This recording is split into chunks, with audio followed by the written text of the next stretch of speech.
വെളിപ്പാട് പുസ്തകം 18:21 നാം കാണുന്നു, അയ്യോ അയ്യോ മഹാനഗരമായ ബാബിലോണേ, ബലമേറിയ പട്ടണമേ, 1 മണിക്കൂർ കൊണ്ട് നിന്റെ ന്യായവിധി വന്നല്ലോ. 10 മുതൽ കാണാം.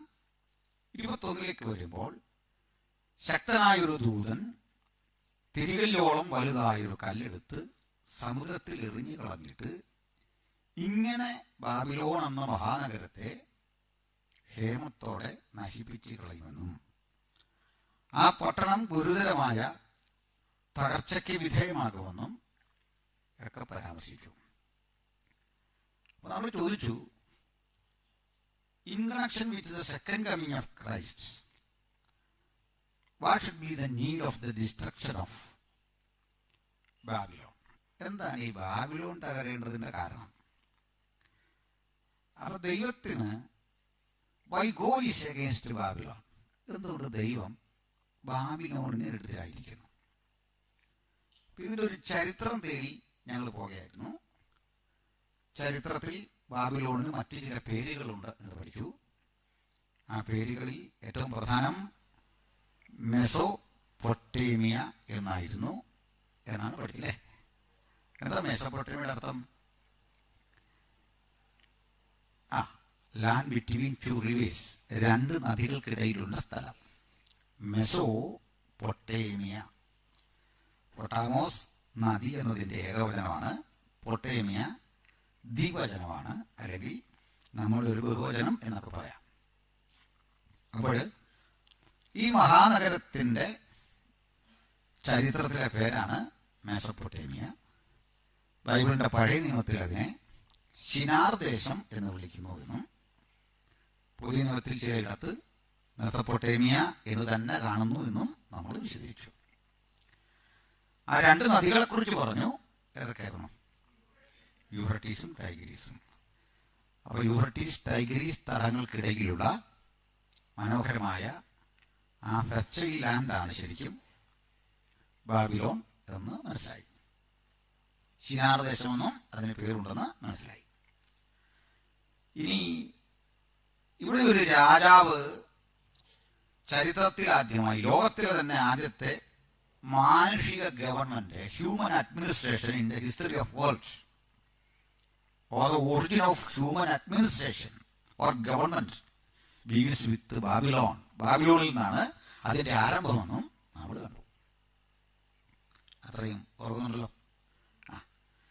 അടുത്തതായി നമ്മൾ ചർച്ച ചെയ്തത് ഈ ബാബിലോണിനെ കേന്ദ്രീകരിച്ച് അവിടെ ഭരണത്തിന് ആരംഭം കുറിച്ച രാജാവിൻ്റെ പേര് ഉൽപ്പത്തി 10:9 10:9 രേഖപ്പെടുത്തിയിരിക്കുന്ന അനുസരിച്ച് ആരാണ്? നിമ്രോദ്. അപ്പോൾ നിമ്രോദാണ് the first king or the ruler of the dynasty begins with king Nimrod. അപ്പം നിമ്രോദിൻ്റെ ആ ലാൻഡിൻ്റെ അതിരുമൊക്കെ നമ്മൾ പറഞ്ഞു. ശിനാർ ദേശത്ത് അക്കാദ്, കൽനെ, ഏരക്ക് ഇവയായിരുന്നു. ഈ ഏരക്ക് എന്നത് ഉറൂക്ക് എന്ന പദത്തിൻ്റെ അക്കാലിയൻ അനുഭവമാണ്. അതാണ് ആധുനിക ഇറാഖ്. ഇറാഖിലൂടെ നിന്നും യൂഫ്രട്ടീസ് ടൈഗ്രീസ് നദികൾ ഒഴുകുന്നെന്നും ഒക്കെ നമ്മൾ വിശദീകരിച്ചു. ബൈബിളിൽ ഈ നദികൾ മലയാളം ബൈബിളിൽ കിടക്കുന്നു, ഫ്രാത്തും ഹിദ്ദേക്കലും. മലയാളം ബൈബിളിൽ കിടക്കുന്ന ഫ്രാത്തിനാണ് യൂഫ്രട്ടീസ് എന്ന് പറയുക. ഫ്രാത്തോസ്, അതാണ് യൂഫ്രാട്ടോസ്. ഗ്രീക്കിലാണ് യൂഫ്രട്ടീസ് എന്ന് പറയുക. ഫ്രാത്ത് എബ്രായ ഉപയോഗമാണ്, മലയാളം ബൈബിളിലാണ്. ഈ ബൈബിളിലെ നാമങ്ങൾ, പേരുകൾ മലയാളം ബൈബിളാണ് കറക്റ്റായിട്ടുള്ളത്. അതും കഴിഞ്ഞ ദിവസം പറഞ്ഞു അല്ലേ? ഇനി ഹിദ്ദേക്കലാണ് ടൈഗ്രിസ്.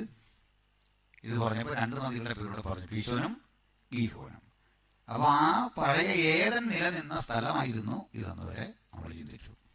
അപ്പോൾ ഏതൻ നിലനിന്ന ആദംഹവമാർ ജീവിച്ചിരുന്ന ആ ഭൂപ്രദേശം എങ്ങനെയാണ് പിന്നീട് ദുർഭൂതങ്ങളുടെ പാർപ്പിടം, ദ ഹൗസ് ഓഫ് ഡിമണിക് സ്പിരിറ്റ്സ്, ഡിമണിക് ഫോഴ്സസിന്റെ വാസസ്ഥലമായി അതെങ്ങനെ മാറിയെന്നും ബൈബിൾ വീണ്ടും പറയുന്നത് വേശ്യമാരുടെയും മ്ലേച്ഛതകളുടെയും മാതാവ്. അങ്ങനെ പറഞ്ഞ് നമുക്ക് അമ്പരപ്പും അറപ്പും തോന്നുന്ന ഒരു ഭാഷയിൽ തിരുവചനത്തിൽ എന്തുകൊണ്ട് ഈ നാടിനെ വിളിച്ചെന്നും ഒക്കെയുള്ള ചരിത്രം പറഞ്ഞു. എൻ്റെ കാരണക്കാരൻ നിമ്രോദായിരുന്നു. നിമ്രോദിലൂടെ ഒരു parallel culture against the people of God, ദൈവത്തിൻ്റെ ജനത്തിനെതിരെയുള്ള ഒരു സിവിലൈസേഷൻ രൂപപ്പെട്ടെന്നും ഒക്കെയുള്ള കാര്യങ്ങൾ നമ്മൾ ചർച്ച ചെയ്തു. ആ നിമ്രോദ് മരിച്ചെന്നും പിന്നീട് അയാളുടെ ഭാര്യ ഭരണത്തിലെത്തിയെന്നും ഒക്കെയുള്ള സംഭവം ഞാൻ പറഞ്ഞ അത് മുതലുള്ള കാര്യങ്ങൾ ബൈബിളിൽ നിന്നല്ല. പിന്നെ Babylonian history and mythology. Babylonian മിത്തോളജിയിൽ ഈ നിമ്രോദ് ആരെന്ന് നിങ്ങൾ ഗൂഗിൾ ചെയ്താൽ കിട്ടും. നിമ്രോദാണ് പിൽക്കാലത്ത് ബാൽ എന്നറിയപ്പെടുന്ന ദേവൻ. ബാൽ ദേവൻ വാസ്തവത്തിൽ സൂര്യനാണ്. അവർ വിശ്വസിച്ചു believe Nimrod Baal is used as a man or incarnate as a man എന്നൊരു ചിന്തയാണ്. ആക്ച്വലി ബൈബിളിൽ കർത്താവായ യേശു ഇൻകാർണേഷൻ അല്ല, അങ്ങനെ ആളുകൾ തെറ്റിദ്ധരിച്ചിട്ടുണ്ട്. അങ്ങനെ ഒരു പദവും ബൈബിളിലില്ല. പിന്നെ നമ്മൾ കമ്മ്യൂണിക്കേഷൻ പറയുന്നതാണ് ഇൻകാർണേഷൻ.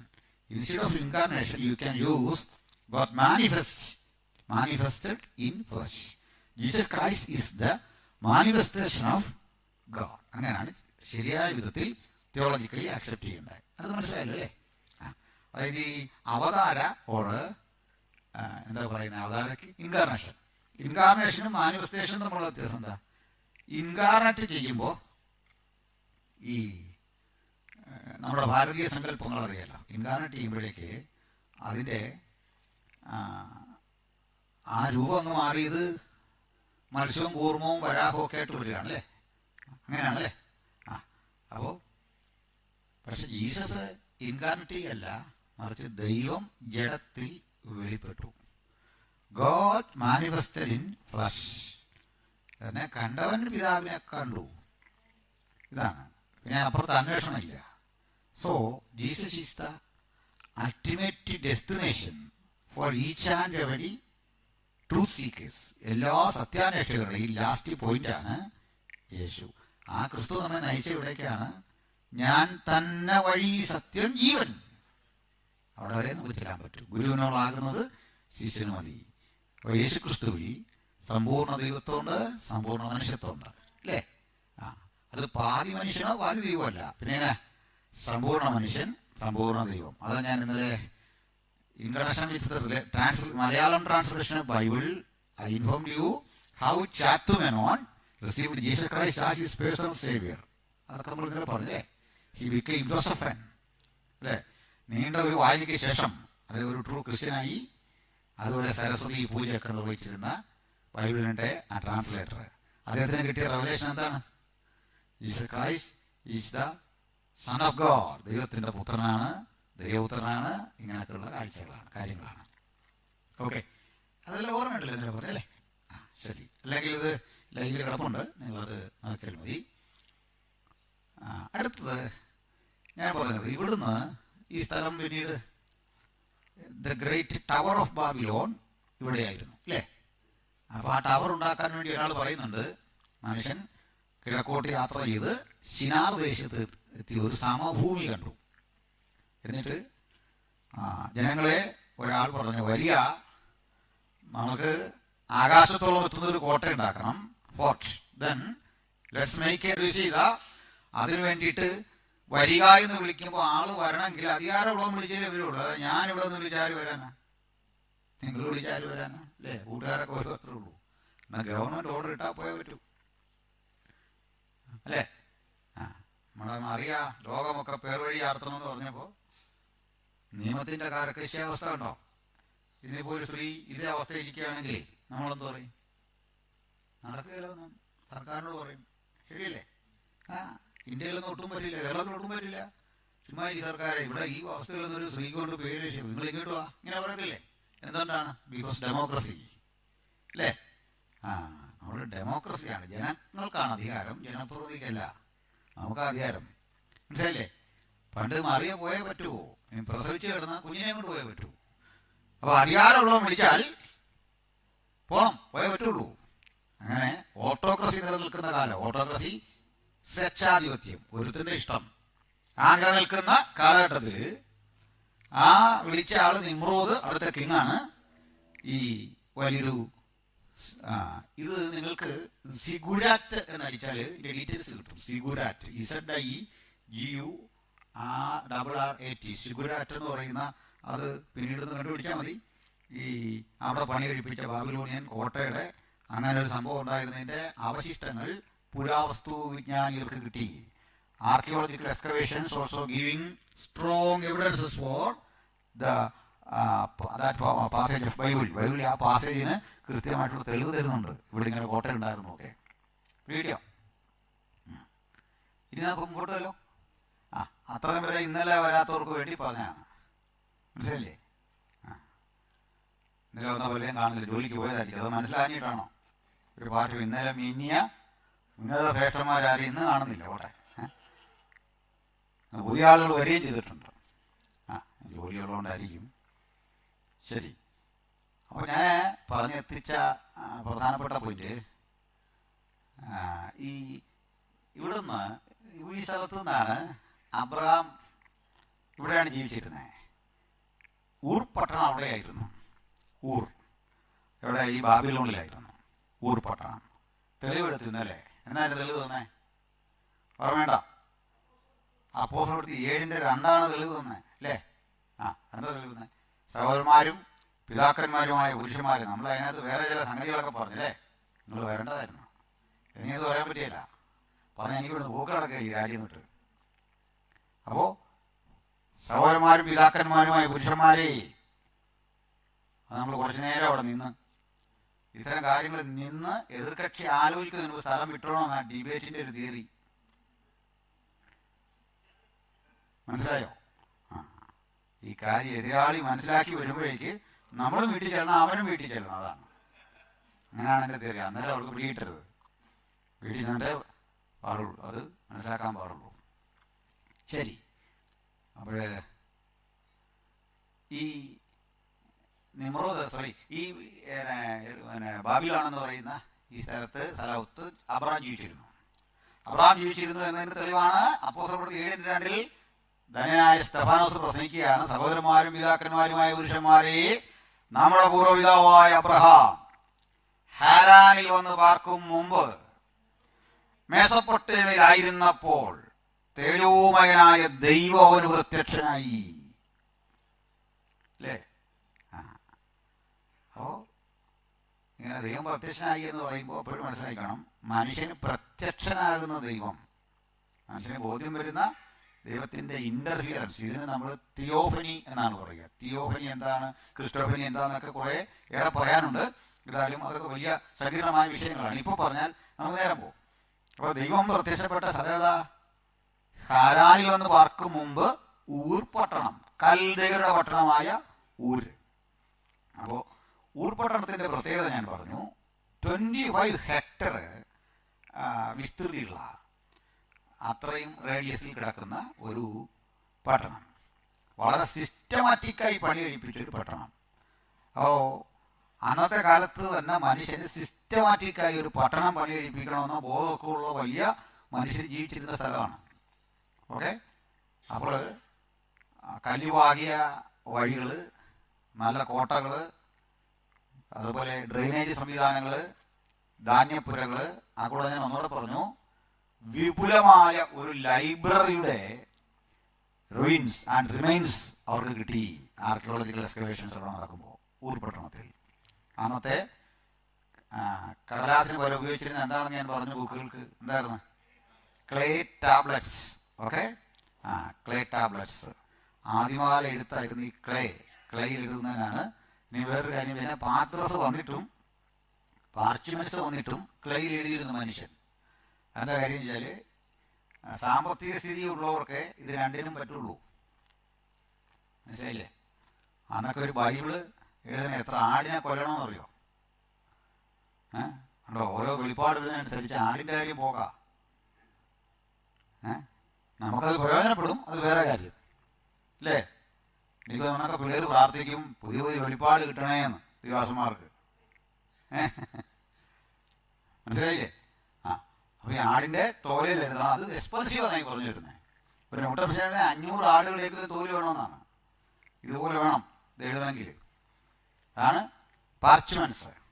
ഇനി മറ്റേ പാപ്പിറസ്, അത് ഭയങ്കര ഇന്നും വിലയാണ് പാപ്പിറസിന്, വലിയ വിലയാണ്. ഇന്നും പാപ്പിറസ് ഉണ്ട്, പാപ്പിറസ് ഫാക്ടറിയൊക്കെ ഈജിപ്തിലുണ്ട്. അപ്പോൾ അത് വളരെ എക്സ്പെൻസീവാണ്. അപ്പോൾ ചിലവില്ലാത്തൊരു എഴുത്തായിരുന്നു ഈ കളിമണ്ണിൽ. കളിമണ്ണിൽ എഴുതുന്നതിന് ചിലവില്ല.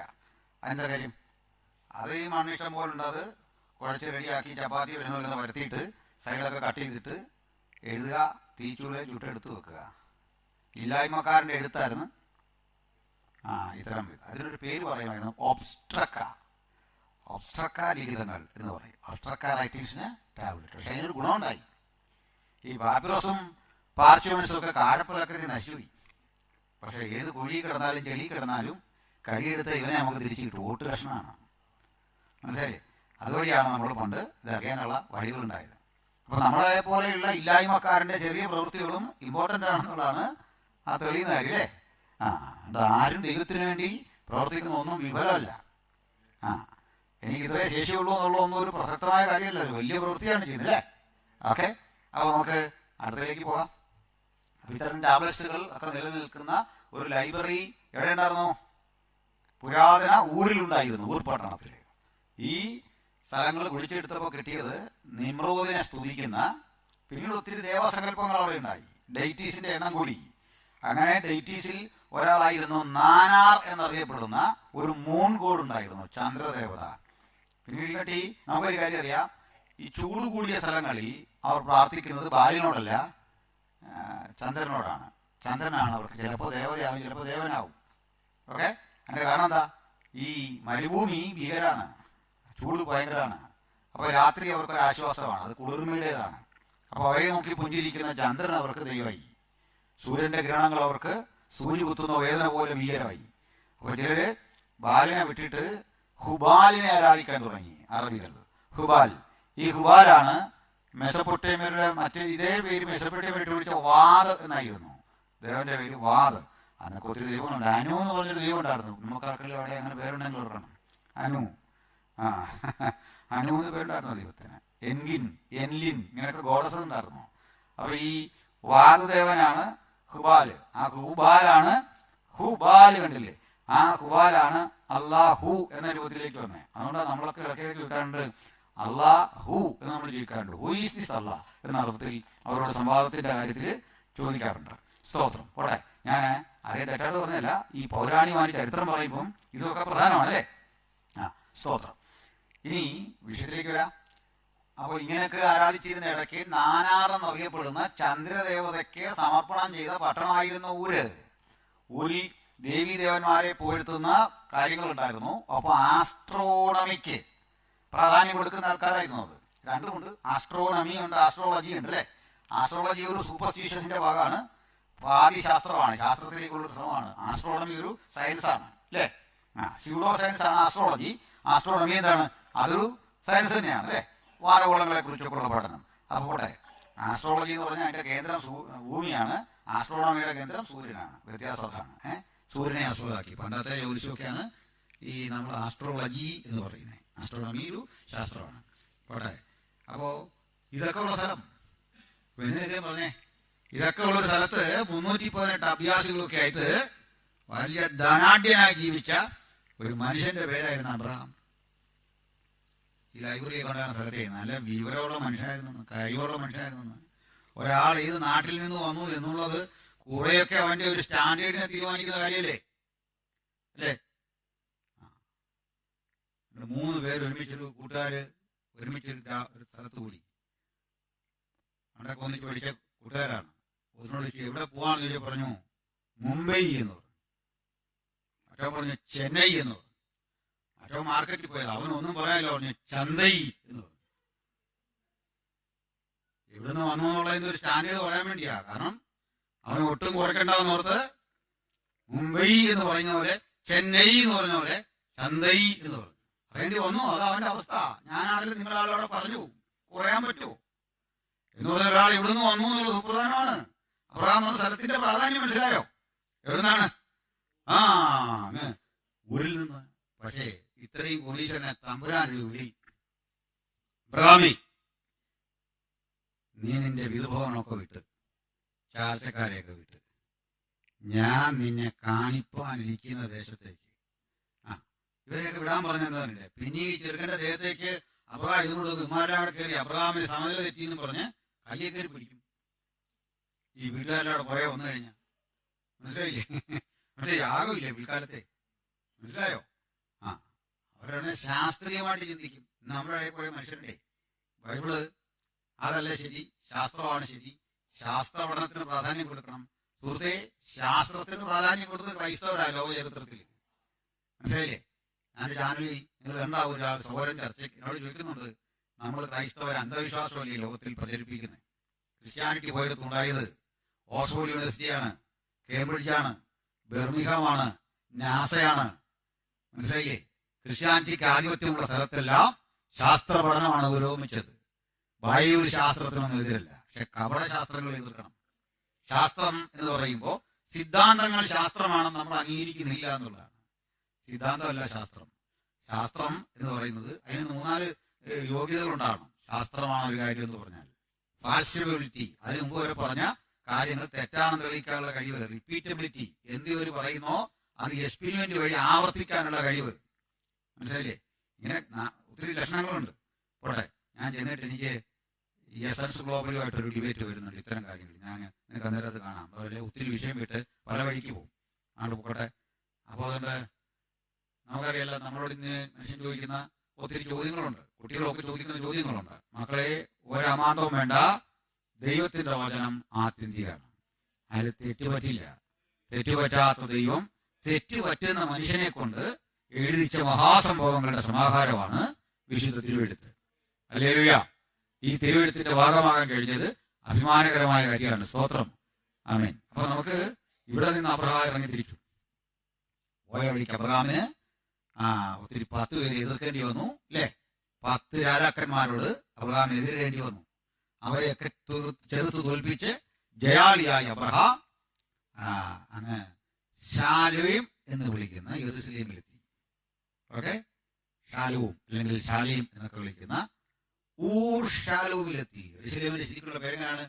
ഊർ പ്ലസ് ഷാലൂം. ഊർ അർത്ഥം പട്ടണം, ഷാലൂം അർത്ഥം സമാധാനത്തിന്റെ പട്ടണം. ഇതൊക്കെ പിന്നെ വേണം, അതിനാണ് ഇത്രയൊക്കെ പറഞ്ഞത്. ഊർ ഷാലൂമിൽ അബ്രഹാം എത്തി.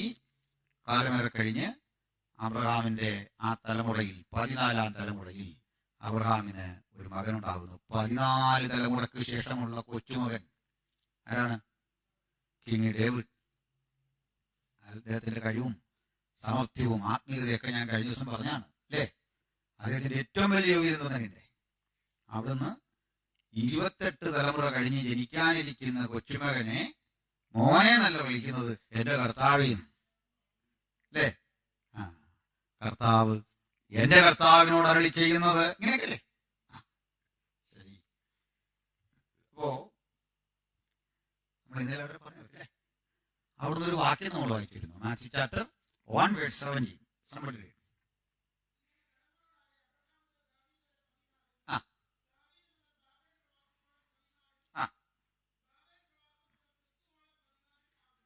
അപ്പൊ ഇന്നലെ പറഞ്ഞതാണ് ഇങ്ങനെ തലമുറകൾ അബ്രഹാം മുതൽ ദാവീദ് വരെ. അപ്പൊ അബ്രഹാമിന്റെ യാത്ര വാളിപ്പോയില്ലേ? 14-ാം തലമുറയിൽ രാജാവിന് അയാളുടെ മകൻ ഒരു വലിയ ജ്ഞാനിയായ ശലോമോൻ, അല്ലേ? ശലോമോന്റെ കൊച്ചുമോന്റെ കാലം എത്തുമ്പോഴേക്ക് പക്ഷെ ഒരു സംഭവം നടന്നു. രാജ്യം 2ആയിട്ട് വിഭജിക്കപ്പെട്ടു, തെക്കും വടക്കുമായിട്ട്. അതൊക്കെ അറിയാലോ. അവിടുന്ന് പിന്നെ പ്രശ്നം തുടങ്ങുക.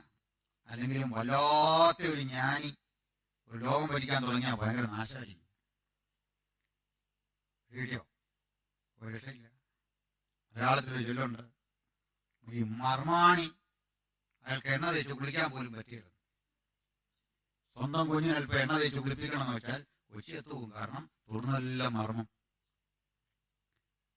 മനസ്സിലായില്ലേ? ഇതേ അവസ്ഥ വരും. സോളമൻ ഭയങ്കര ജ്ഞാനിയാണ്. കൊച്ചുമക്കളുടെ കാലത്തെത്തുമ്പോഴത്തേക്ക് പരാജയം വന്ന് അവസാനം അടുത്ത 14 തലമുറ കഴിഞ്ഞപ്പോൾ എവിടെ എത്തി? ബാബിലോണിൽ തിരിച്ച്. അതല്ലേ നമ്മൾ ഇന്നത്തെ അപകടം പറഞ്ഞു. അബ്രഹാമിന്റെ 28-ാം തലമുറ തിരികെ എവിടെ എത്തി? ബാബിലോണിൽ എത്തി. ശരി. അപ്പൊ നമ്മൾ ഇന്നലെ അവിടെ വരെ കൊണ്ടെത്തിച്ചു. ഇതാ ഇന്നലെ ഇവിടെ വാസ്തവത്തിൽ നടന്നത്. അലമ്പോകളോ ഒന്നും ഇവിടെ നടന്നില്ല. നിങ്ങൾ ചിന്തിക്കുന്നു വീഡിയോ ആരും തെറ്റിദ്ധരിക്കുന്ന പോലെ അടിയോ ബഹളോ അലമ്പോ ഒന്നും സാധാരണ നടക്കുന്ന പോലെ നമുക്കിടെ നടന്നിട്ടില്ല. ഇവിടെ വരെയാ നമ്മൾ ഇന്നലെ വന്നത്. അപ്പൊ നമുക്ക് ഇന്ന് പോകേണ്ടത് ഇതിന്റെ ബാക്കി. അപ്പൊ ഞാൻ കൂടുതൽ ഔട്ട്ലൈൻ പറഞ്ഞിരുന്നു. Book of Daniel 12 chapters. We have 12 chapters in book of Daniel, prophecy of Daniel. ഈ 12 അധ്യായം കൊണ്ട് ദാനിയേൽ ഒരു മഹാപ്രവാചകന്മാരുടെ ഒന്നാം നിരയിൽ നിൽക്കുന്നു. മേജർ പ്രോഫറ്റ്സിന്റെ കൂട്ടാ ദാനിയേലിന്റെ സ്ഥാനം. ബുക്കുകളുടെ വലിപ്പമല്ല ദാനിയേലിനെ, എഴുതിയ പുസ്തകത്തിന്റെ വലിപ്പമല്ല, ആ പ്രവചനങ്ങളുടെ ഗാംഭീര്യത. ഈ പ്രവചനങ്ങൾ ഹിസ്റ്റോറിക്കലാണ്. ഹിസ്റ്റോറിക്കലാണെന്ന് പറയാൻ കാരണം അന്ന് എസ്കറ്റോളജിക്കലി അല്ലെങ്കിൽ ഫോർട്ടോൾഡ് ചെയ്ത പ്രിഡിക്ഷൻസ് എല്ലാം ഫുൾഫിൽ ചെയ്യപ്പെടുമ്പോൾ അത് ഹിസ്റ്ററി ആവും. ഓക്കെ, പ്രോഫസി എന്ന് പറയുന്നത് അഡ്വാൻസ്ഡ് ആയിട്ട് സംതിങ് ഗോയിങ് ടു ഹാപ്പൻ. ഇത് പറയുന്നത് നിറവേറിക്കഴിയുമ്പോൾ അതിന്റെ ഫുൾഫിൽമെന്റ് അതിനെ ചരിത്രത്തിന്റെ ഭാഗമാക്കും. അപ്പൊ ഇത് automatically it will become history, part of history. ഇങ്ങനെയാണ് അദ്ദേഹം പ്രവചിച്ചത്. അതും പ്രമുഖങ്ങളായ 4 സാമ്രാജ്യങ്ങളെ പറ്റിയാണ് അദ്ദേഹത്തിന്റെ പ്രവചനം പ്രധാനമായും. അതിന്റെ ഉയർച്ചയും താഴ്ചയും പരാജയമൊക്കെയാണ് അദ്ദേഹത്തിന്റെ പ്രധാനപ്പെട്ടത്. മേജർ എംപയേഴ്സിനെ കുറിച്ചാണ് പ്രസംഗിച്ചത്. ലോകത്തിലെ അന്നത്തെ മേജർ എംപയേഴ്സിനെ പറ്റി തന്നെയാണ് അദ്ദേഹം പ്രവചിച്ചത്. നമുക്കിനി അതിൽ അതിന്റെ ഇൻട്രൊഡക്ഷൻ ആയിട്ട് ഞാൻ പറഞ്ഞത് ഡാനിയൽ ചാപ്റ്റർ 1 എന്തായിരുന്നു? the Israelites were in Babylon. Israelites ബാബിലോണിൽ ഇസ്രായേൽ മക്കൾ.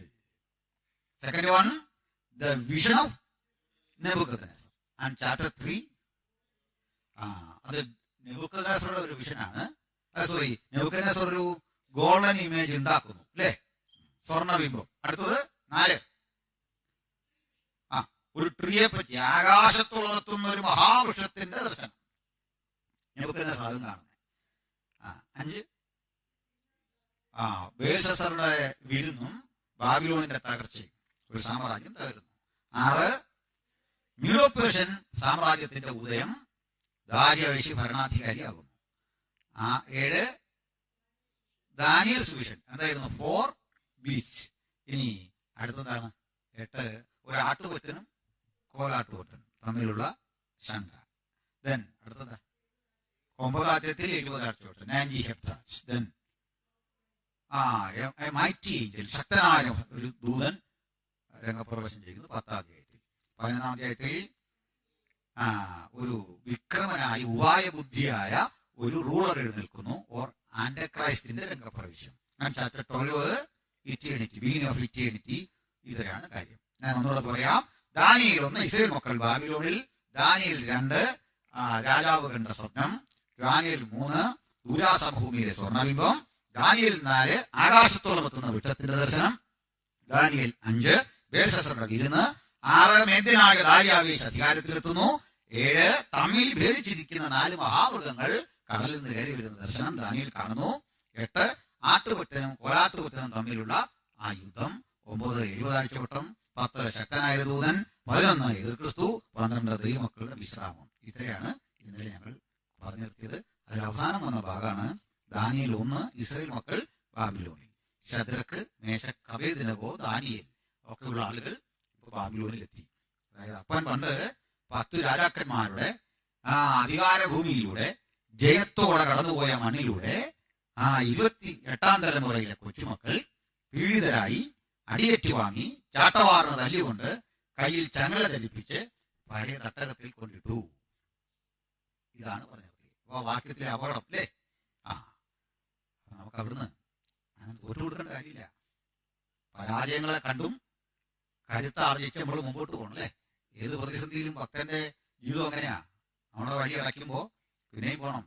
ബൈറനാണെന്ന് ഒരു കവി പറഞ്ഞത്, ഒരേ ദൂരം നിങ്ങൾ വിശാല വഴിയിലൂടെ പോകുമ്പോൾ ആ വഴി വളരെ നാരമാകും. അപ്പോഴും യാത്ര തുടർന്നുകൊണ്ടിരിക്കണം. കുറെ കഴിയുമ്പോൾ ആ വഴി അടഞ്ഞു പോകും. അപ്പോൾ ഓർക്കണം, അതാണ് നിങ്ങളുടെ വഴി എന്ന് ഓർക്കണം. അവിടെ ഇട്ടിട്ട് പോകാൻ പാടില്ല. അവിടെയും കയറണം, ചാടിക്കടന്നു പോകണം. ഇങ്ങനെയാണ് വേണ്ടേ? അപ്പൊ നമുക്ക് ആ വഴി തന്നെ ചിന്തിക്കാം. നമ്മളിതാ ബാബിലോണിൽ അകപ്പെട്ടു. ഇതിൽ കൂടെ പേര് പരാമർശിക്കാത്ത ചിലരുണ്ട്. ഇപ്പം അതിലൊരാളാണ് നമ്മുടെ എസെക്കിയേൽ പ്രവാചകൻ. ഓക്കെ, എസെക്കിയേൽ ഇവിടെ പരാമർശിക്കാത്ത കാര്യം എന്താ? ഇവിടെ എടുത്തിരിക്കുന്നത് രാജസന്തതികളിൽ കുലീനന്മാരായ കുട്ടികളെയാണ് ഈ എടുത്തിരിക്കുന്നത്. കാരണം ഇവർക്ക് നല്ല വിവരവും പഠിപ്പൊക്കെ ഉണ്ട്. അവരെ പിടിച്ച് രാജാവ് അയാളുടെ ഉദ്യോഗത്തിൽ കൊണ്ടുവന്നിരിക്കുകയാണ് അഡ്മിനിസ്ട്രേഷന് വേണ്ടി. വീഡിയോ ആ ഫിറ്റ്നസ് ഉള്ളവരെ എടുക്കുന്നത്. ഈ എസെക്കിയേൽ ആരാ? പുരോഹിതനാ. ഒരു പുരോഹിതനെ രാജാവിന് കിട്ടിയിട്ട് വല്ലതും സാധിക്കാനുണ്ടോ? മനസ്സിലായില്ലേ? മറ്റൊരു രാജ്യത്ത് നമ്മളെ കൊണ്ട് വല്ല ആവശ്യമുണ്ടോ? അവിടെ അല്ലാതെ പറ്റുള്ളൂ, അവിടെ പറ്റുള്ളൂ. ഞാനൊരു പാസ്റ്ററാണ്, എന്നെ ഇപ്പൊ അടിമയായിട്ട് അറബി രാജ്യത്ത് പിടിച്ചുകൊണ്ട് പോയിട്ട് എന്നാ കാണിക്കാൻ? ചെയ്യാൻ പറ്റുന്ന പണി അങ്ങോട്ട് വല്ല പോയിട്ട് വല്ല ജോലി ചെയ്യാൻ പറയും, മരുഭൂമിയിലേക്ക് തള്ളാം. അതല്ല പറ്റുള്ളൂ. അതാ നമ്മളെല്ലാം ഓർക്കേണ്ട കാര്യം. നമ്മൾ ചിലയിടത്ത് വേണ്ടെന്നും അപ്പോഴേ ഓർക്കണത് കൃപയാലാ പിടിച്ചു നിൽക്കുന്നതെന്ന്. എല്ലാവരുടെയും കാര്യം ചിലരുടെ ചിലടത്ത് വേണ്ടെന്നേ. അങ്ങനെ എല്ലാവർക്കും അതാ ഒരവസ്ഥ. ഈ മനുഷ്യനെ പിടിച്ച് പണിയെടുക്കുന്നവരുടെ കൂടെ വിട്ടു. ആരെ? എസെക്കിയേലിനെ അല്ലേ? കഠിനമായി ഊഴിയവേല. ഊഴിയവേല എന്നൊരു പദപ്രയോഗം ബൈബിളിലുണ്ട്. എന്താ അതിൻ്റെ അർത്ഥം? പണത്തിന് പകരം ഫുഡ് കൊടുത്ത് പണിയിപ്പിക്കുക. ഓക്കെ, പണത്തിന് പകരം ഫുഡ് കൊടുക്കുക. ഈ ഇന്ത്യയിലൊക്കെ, നമ്മുടെ കേരളത്തിലൊക്കെ പണ്ട് അങ്ങനായിരുന്നു ജോലി. ഇന്ന് പൈസ ഇല്ല, പകരം ഭക്ഷണം കൊടുക്കുക, ഭക്ഷണത്തിന് പണിയണം. ഇങ്ങനെയായിരുന്നു ബ്രിട്ടീഷുകാർ വരുന്നതും വരെ. പണിയെടുക്കുന്ന കൂലിപ്പണിക്കാരൊക്കെ പണം കണ്ടത്, ആദ്യമായിട്ട് കണ്ടതെന്ന് അറിയണ്ടേ, മെക്കോളെ പ്രഭുവിന്റെ നമ്മുടെ കേണൽ മൺറോ അവിടെ ദിവാനായിരിക്കുന്ന കാലത്താണ് ആദ്യം കൂലി കാണുന്നത്. അങ്ങനെ ചരിത്രം. അങ്ങനൊന്നും കൂലി കണ്ടിട്ടില്ല, പൈസ കിട്ടിയിട്ടില്ല. ഇപ്പോഴുണ്ട് ഊഴിയവേല. ഇസ്രായേൽ മക്കൾ അവിടെ പോയി ഈജിപ്റ്റ് ചെയ്തതും ഇതാണ്, ഊഴിയവേല. അപ്പോൾ ഇങ്ങനെയുള്ള പണിക്ക് വേണ്ടി എസെക്കിയേലിനെ വിട്ടു. ഒരു പുരോഹിതനെ എങ്ങനെ ജീവിച്ച ആളാണെന്ന് നോക്കണം അവിടെ അല്ലേ? തൻ്റെ രാജ്യത്ത് പുരോഹിതനാണ് ഏറ്റവും ശ്രേഷ്ഠം. ഒന്നാം സ്ഥാനം പുരോഹിതനായിരുന്നു, രാജാവിന് പോലുമല്ല. ആ രാജ്യത്ത് അങ്ങനെ ജീവിച്ച പുരോഹിതനെ ഇവിടെ കൊണ്ടിട്ടു. പക്ഷേ എസെക്കിയേൽ അവിടെ തോറ്റു കൊടുക്കില്ല. ആ പ്രവചനം അവിടെ രൂപപ്പെടുന്നല്ലേ. അദ്ദേഹത്തിൻ്റെ പ്രവചനം എന്തൊരു ആവേശമാണ്. 30 ആണ്ട് 4-ാം മാസം 5-ാം തീയതി കേബാർ നദിയുടെ തീരത്ത് ഞാൻ ഇരിക്കുമ്പോൾ സ്വർഗം തുറന്നിരിക്കുന്നത് കണ്ടു. യെരുശലേമിൽ വെച്ച് കാണാത്ത കാഴ്ച, ആലയത്തിൽ ധൂപം കാണിച്ചപ്പോൾ കാണാത്ത കാഴ്ച കാണാൻ വേണ്ടി ദൈവം മരുഭൂമിയിൽ കൊണ്ടിട്ടു. ദൈവത്തിൻ്റെ ചില പ്രവൃത്തികൾ അങ്ങനെയാണ്. ആരും കാണാത്ത കാഴ്ചകൾ കാണാൻ നമ്മെ ചിലപ്പോൾ എടുത്തെറിയുന്ന ഇടത്ത് പരാജയമെന്ന് ആദ്യം തോന്നിയാലും ആത്യന്തികമായിട്ടത് ജയമാണ്. അവിടെ കിടന്നുകൊണ്ട് ആ വരാനിരിക്കുന്ന ലോകത്തിന് സംഭവിക്കാൻ പോകുന്ന നിരവധി കാര്യങ്ങൾ എസെക്കിയേൽ പ്രവചിച്ചു. ഗോഗും മാഗോഗും യുദ്ധമൊക്കെ, അവസാനം വരാൻ പോകുന്ന വാർ ബിറ്റ്വീൻ ഇസ്രായേൽ ആൻഡ് റഷ്യ, ഇതെല്ലാം പ്രവചിക്കുന്ന 38-ാം അധ്യായമുണ്ട്. ഗോഗ് മാഗോഗ് എന്നൊക്കെ പറഞ്ഞു കേട്ടിട്ടുണ്ട്. ഇതെല്ലാം എസെക്കിയേൽ പ്രവചിക്കുന്നത് അവിടെ കിടന്നുകൊണ്ടാണ്. സ്തോത്രം. അപ്പോൾ അത് ആ വഴിക്ക് പോട്ടെ. ഇപ്പോൾ നമ്മുടെ വിഷയം ഇസ്രായേൽ മക്കൾ ബാബിലോണിൽ. നമുക്ക് വേണ്ടത് ശദ്രക്, മേശക്, അബേദ്നെഗോ അല്ലേ, ദാനിയേൽ, ഈ പ്രവാചകന്മാരാണ്. 1-ാം അധ്യായത്തിൽ നമ്മൾ പരിശോധിച്ച് വരുമ്പോൾ ഒരു കാര്യം കാണാം. ഇവർ യഥാർത്ഥ പേര് മാറ്റി അവർക്കിണങ്ങുന്ന ഒരു പേരിട്ടു. അങ്ങനെ വിളിക്കാൻ തുടങ്ങി. അങ്ങനല്ലേ? യഥാർത്ഥ പേര് വേറെയാണ്. അവരെ ഒരു പേര്, ഇവിടുത്തെ ഒരു പേരും ഒക്കെ ഇട്ടത്. അങ്ങനെ പേരിടാൻ കാരണം ഇവരെയും കുഴപ്പമില്ല.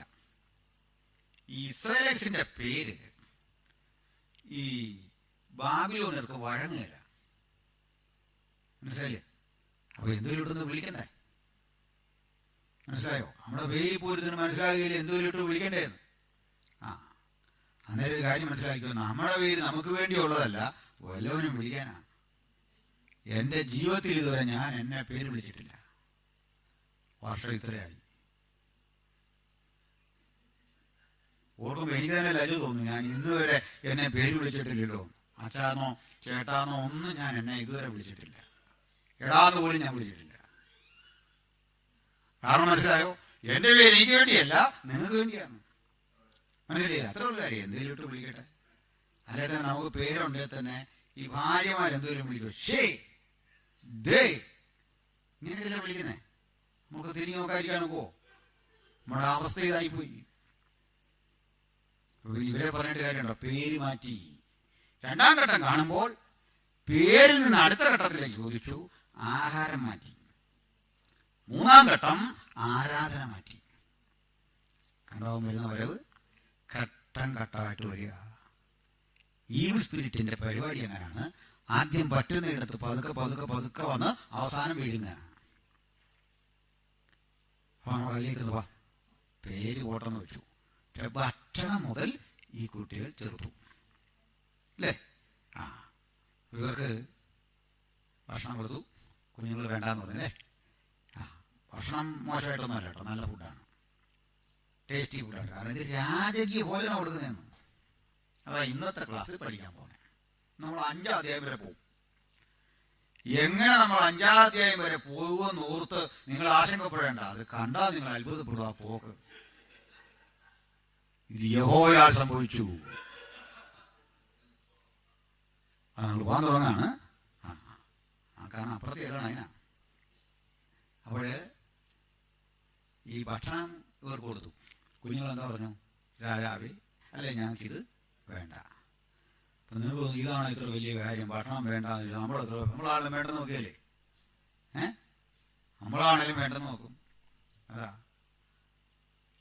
അവിടെ ഒരു ദാസൻ പ്രസംഗിച്ച വഴിക്ക് പറഞ്ഞു, പ്രതിയോഗിയായ സാത്താൻ ആരെ വിഴുങ്ങേണ്ടുന്നോ അറിയേണ്ടതിന് ഊടാടി സഞ്ചരിക്കുന്നു. കേട്ട വിശ്വാസിയെ ചോദിച്ചു, ഇത് ആരെ വിഴുങ്ങേണ്ടു എന്നറിയാത്തോ നമ്മളെങ്ങനെ വിഴുങ്ങുന്നു? ബൈചാൻസിലൊരു ചെറിയ സാധ്യത ഉള്ളെന്നു. അവൻ അറിയത്തില്ല ആരെ വിഴുങ്ങേണ്ടുവെന്നു. ആരെ വിഴുങ്ങേണ്ടുവെന്ന് അറിയാത്തവൻ എന്നെ എങ്ങനെ വിഴുങ്ങുന്നു എന്ന് ചോദിച്ച പോലെ ചിലരുടെ വ്യാഖ്യാനം പോകുന്ന പോക്കായി പറഞ്ഞു വരുന്നത്. ഏതായാലും നമുക്കൊരു കാര്യം മനസ്സിലാവുന്നു, ഭക്ഷണം വേണ്ടെന്ന് നോക്കാം, നമുക്കും വേണ്ടത്. പക്ഷേ ഇതിൻ്റെ ആ ഭക്ഷണത്തെ പറ്റി ഞാനെന്ന് പറയാം.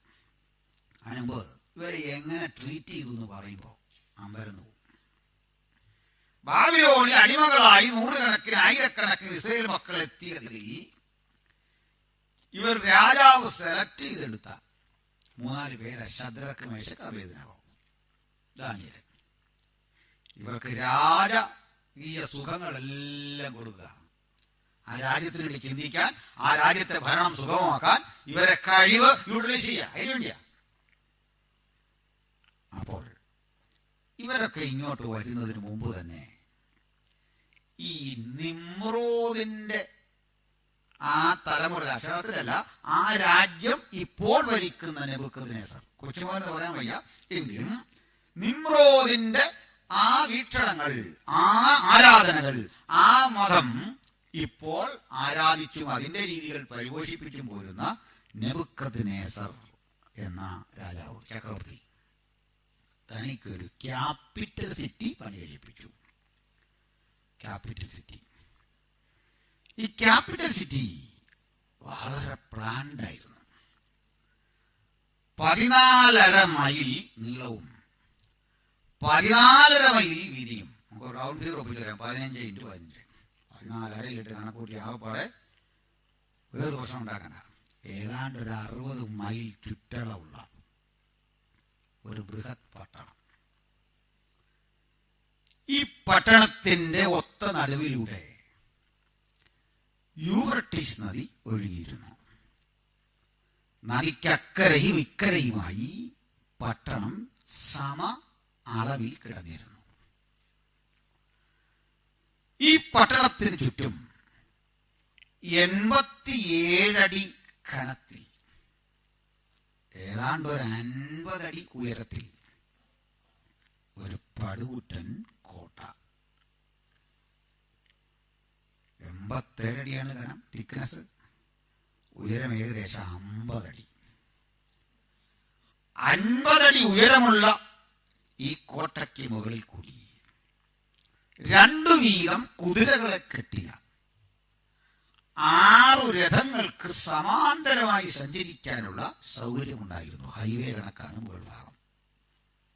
ഇതിന്റെ മുകളിൽ ഗോപുരങ്ങൾ, അതിന്റെ നിശ്ചിത ഇടങ്ങളിൽ വീണ്ടും തലയുയർത്തി നിൽക്കുന്ന സ്തംഭങ്ങൾ, തൂണുകൾ. വളരെ ഡെക്കറേറ്റഡായ ഒരു വലിയ കോട്ട. ഈ കോട്ടയുടെ മുകളിൽ കൂടി ജാഗരൂകരായി ബാബിലോന്യ പട്ടാളം. നിശ്ചിത ഇടങ്ങളിൽ പ്രത്യേക റൂമുകളുണ്ട്, ഫോർട്ടുകളുണ്ട്. അതിലിരുന്നു കൊണ്ട് ദൂരത്ത് നിന്ന് വരുന്ന ശത്രുക്കളുടെ സാന്നിധ്യം തിരിച്ചറിഞ്ഞ് താഴേക്ക് വിവരം കൊടുക്കാൻ വേണ്ടി ഉദ്യോഗസ്ഥരാക്കിയിട്ടുണ്ട്. ഇവിടെ ആയുധപ്പുരകളുണ്ട്. ഇവിടെ പട്ടാളക്കാർ ജാഗരൂകരായി നിൽക്കുന്നുണ്ട്. ഇതാണ് ഈ കോട്ട. കോട്ടയ്ക്കുള്ളിലേക്ക് കടക്കാൻ 1 2 അല്ല, 100 വാതിലുകൾ ഉണ്ടായിരുന്നു. 100 വാതിൽ.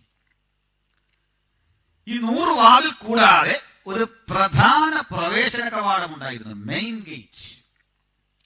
ആ മെയിൻ ഗേറ്റ് താമ്രപാളികൾ അടുക്കി വെച്ച് അത് സ്ക്രൂ ചെയ്ത് ഇരുമ്പ് ഓടാമ്പൽ ഘടിപ്പിച്ച് നിർമ്മിച്ചതാണ് അതിനടപ്പ് വാതിൽ.